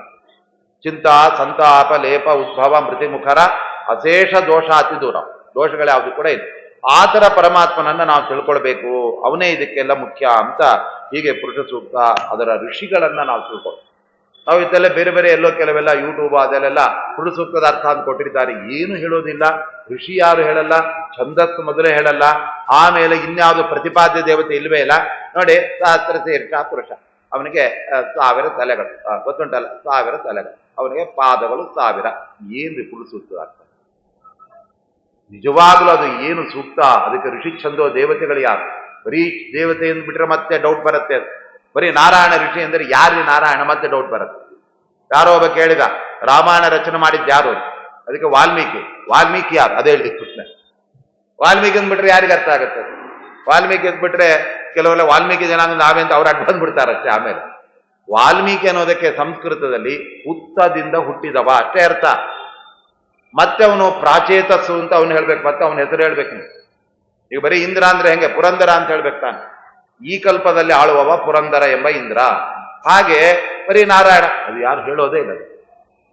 ಅದಕ್ಕೆ ನಮ್ಮ ರಾಘವೇಂದ್ರ ಸ್ವಾಮಿಗಳು, ಆಮೇಲೆ ಸತ್ಯ ಸಂಧರು, ಇವರೆಲ್ಲ ಇವುಗಳಿಗೆಲ್ಲ ವ್ಯಾಖ್ಯಾನ ಬರೆದು ಫಸ್ಟ್ ಎತ್ಕೋತೇನೆ ಋಷಿ ತಿಳ್ಕೊಂಡ್ಬಿಟ್ರಿ. ಯಾವ ಋಷಿ ತಿಳ್ಕೊಬೇಕು? ಅದೇನು ಗಡ್ಡ ಗಿಡ್ಡೆ ಬಿಟ್ಟಿದ್ದ ಅವೆಲ್ಲ ಏನು ಬಿಟ್ಟಿಲ್ಲ, ಆದ್ರೆ ಪುರಾತನ ಋಷಿ ಆಗ. ಋಷ ಅಂದ್ರೆ ಜ್ಞಾನ ಸಂಪನ್ನ, ಅನಾದಿ ಕಾಲದಿಂದ ಸರ್ವಜ್ಞ ಶಿರೋಮಣಿ ಆದವನು ಪರಮಾತ್ಮ. ಅವನು ಹೇಳಿದಾನೆ ಋಷಿ. ಛಂದಸ್ಸು ಅನುಷ್ಠುಪ್ ಛಂದಸ್ಸು, ಪ್ರತಿಪಾದ್ಯ ದೇವತೆ ಯಾರು? ಅವನೇ ಹೇಳುವವನು, ಅವನೇ ಅಲ್ಲಿ ಪ್ರತಿಪಾದ್ಯ ಹೇಳಿಸ್ಕೊಳ್ಳು. ಈ ಕೆಲವರೆಲ್ಲ ಇರ್ತಾರೆ, ಬೇರೆ ಯಾರಾದರೂ ಶ್ರಾದ್ದ ಮಾಡಿಸೋರು ಬಂದಿಲ್ಲ ಅಂದ್ರೆ ಅವರೇ ಶ್ರಾದ್ದ ಮಾಡ್ಕೊಂಡ್ಬಿಡ್ತಾರೆ, ಅವರೇ ಎಲ್ಲ ಇಟ್ಕೊಂಡ್ಬಿಡ್ತಾರೆ, ಕೊನೆಗೆ ಅವರೇ ಅಡಿಗೆ ಮಾಡಿ ಎಲ್ಲರೂ ಬಡಿಸ್ಬಿಡ್ತಾರೆ ಅಂತ ಎಲ್ಲ ಒನ್ ಮ್ಯಾನ್ ಶೋ ಇದ್ದಾಳೆ. ಹಾಗೆ ಪರಮಾತ್ಮ ಅವನೇ ಪ್ರವಕ್ತ, ಹೇಳುವನು ಋಷಿ, ಪ್ರತಿಪಾದ್ಯ ಅವನೇ. ಆದ್ರಿಂದ ಛಂದಸ್ಸು ಮಾತ್ರ, ಆ ಛಂದಸ್ಸು ಅದಕ್ಕೂ ವಾಚ್ಯನಾಗಿ ಅವನು ಪರಮಾತ್ಮ ಇದ್ದ. ಯಾವುದೇ ಛಂದಸ್ಸು ತಗೊಂಡ್ರು ಅದಕ್ಕೂ ಅದೆಲ್ಲ ಪರಮಾತ್ಮನೇ ನಿಯಾಮಕ. ಹೀಗೆ ನಾವು ಹೇಗೆ ಪುರುಷ ಸೂಕ್ತ ಬಂತು ಅಂತ ನಿನ್ನೆ ನಾವು ನೋಡಿದ್ದೇವೆ, ಒಂದೊಂದು ಮಂತ್ರಗಳಿಂದ. ಇವತ್ತು ನಾವು ಅನುಸಂಧಾನ ಮಾಡಿದ್ದು 3 ಮುಖ್ಯವಾದ ವಿಚಾರ. ಒಂದು ಋಷಿ ಮತ್ತು ಪ್ರತಿಪಾದ್ಯ ದೇವತೆ, ಛಂದಸ್ಸು. ಅದು ಪರಮಾತ್ಮನೇ ನಾರಾಯಣ ಮೂರ್ತಿ ದೇವಿಯ ಮಗನೇ ಅವನು ಋಷಿ. ಆಮೇಲೆ ಅನುಷ್ಠುಪ್ ಛಂದಸ್ಸು, ಅದು 8 ಅಕ್ಷರಗಳಿರುವ ಅದು ಛಂದಸ್ಸು. ಆಮೇಲೆ ದೇವತೆ ಅಂತ ಹೇಳಿಬಿಟ್ರೆ ಅವನೇ ಪ್ರತಿಪಾದ್ಯ ನಾರಾಯಣ, ಅವನೇ ಪುರುಷ, ಅವನೇ ನಮ್ಮ ಒಳಗಡೆ ಇರುವವ. ಆದ್ರೆ ನಮ್ಮ ಒಳಗಡೆ ಇರುವವನನ್ನ ನಾವು ತಿಳ್ಕೊಳ್ಬೇಕಾದ್ದು ನಮ್ಮ ಅಗತ್ಯ ಅಂತ ಹೇಳಿ ಬ್ರಹ್ಮದೇವರು ತಿಳ್ಕೊಳ್ಬಿಡಿ, ನಮಗೆ ಯಾಕೆ ಕೇಳಿಕ್ಕಿಲ್ಲ, ಅವನೇ ನಮಗೆ ಬಿಂಬ. ನಮಗೆ ಅವನು ಬಿಂಬ ಅಂತ ಗೊತ್ತಾದ್ಮೇಲೆ ಆದ್ರೆ ಅವ್ನು ತಿಳ್ಕೊಬೇಕಲ್ಲ. ಈಗ ಹುಡುಗಿ ಮದುವೆಗೆ ಹುಡುಗನ್ನೆಲ್ಲ ಹುಡುಕ್ತಾ ಇದ್ಲು, ಕೊನೆಗೆ ಫಿಕ್ಸ್ ಆಯ್ತು ಇವನೇ ಅವರ ಅಂತ ಆಯ್ತು. ಹೌದಾ, ಅವನು ಎಲ್ಲಿದ್ದಾನೆ, ಏನು ಓದಿದ್ದಾನೆ, ಹೆಂಗಿದ್ದಾನೆ, ಕುತೂಹಲ ಬರಬೇಕೋ ಬೇಡ? ಅದು ಬಿಟ್ಬಿಟ್ಟು ನಂಗೆ ಹೊರೆ ಅಂತ ಗೊತ್ತಾಯ್ತು, ಅವನು ಯಾವನಾದ್ರೂ ಆಗ್ಲಿ, ಎಲ್ಲಾದ್ರೂ ಇಲ್ಲಿ, ನನಗೇನು ಅಂತ ಹೇಳ್ತಾರೆ ಯಾರಾದ್ರೂ? ಒಬ್ಬ ಹುಡುಗಿಗೆ ತನ್ನ ಹುಡುಗ ಅಂತ ಫಿಕ್ಸ್ ಆದ್ಮೇಲೆ ಅವನ ಬಗ್ಗೆ ಅವಳಿಗೆ ಹೇಗೆ ತಿಳ್ಕೊಳ್ಬೇಕು ಅಂತ ಹಂಬಲ, ಮತ್ತೆ ತಿಳ್ಕೊತಾಳು ಕೂಡ ಅವಳು. ಎಲ್ಲ ಈಗಂತೂ ಫೋನ್ ನಂಬರ್ ತಗೊಂಡು ಮಾತಾಡ್ತಾರೆ ಎಲ್ಲ. ಹಾಗೆ ನಾವು, ನಮಗೆ ಗಂಡ ಅವನು ಪರಮಾತ್ಮ, ನಮಗೆ ಅವನು ಪತಿ, ನಾವೆಲ್ಲ ಅವನ ಅಧೀನದಲ್ಲಿರುವ ಅಸ್ವತಂತ್ರರಾದ ಅವನ ಭೃತ್ಯರು.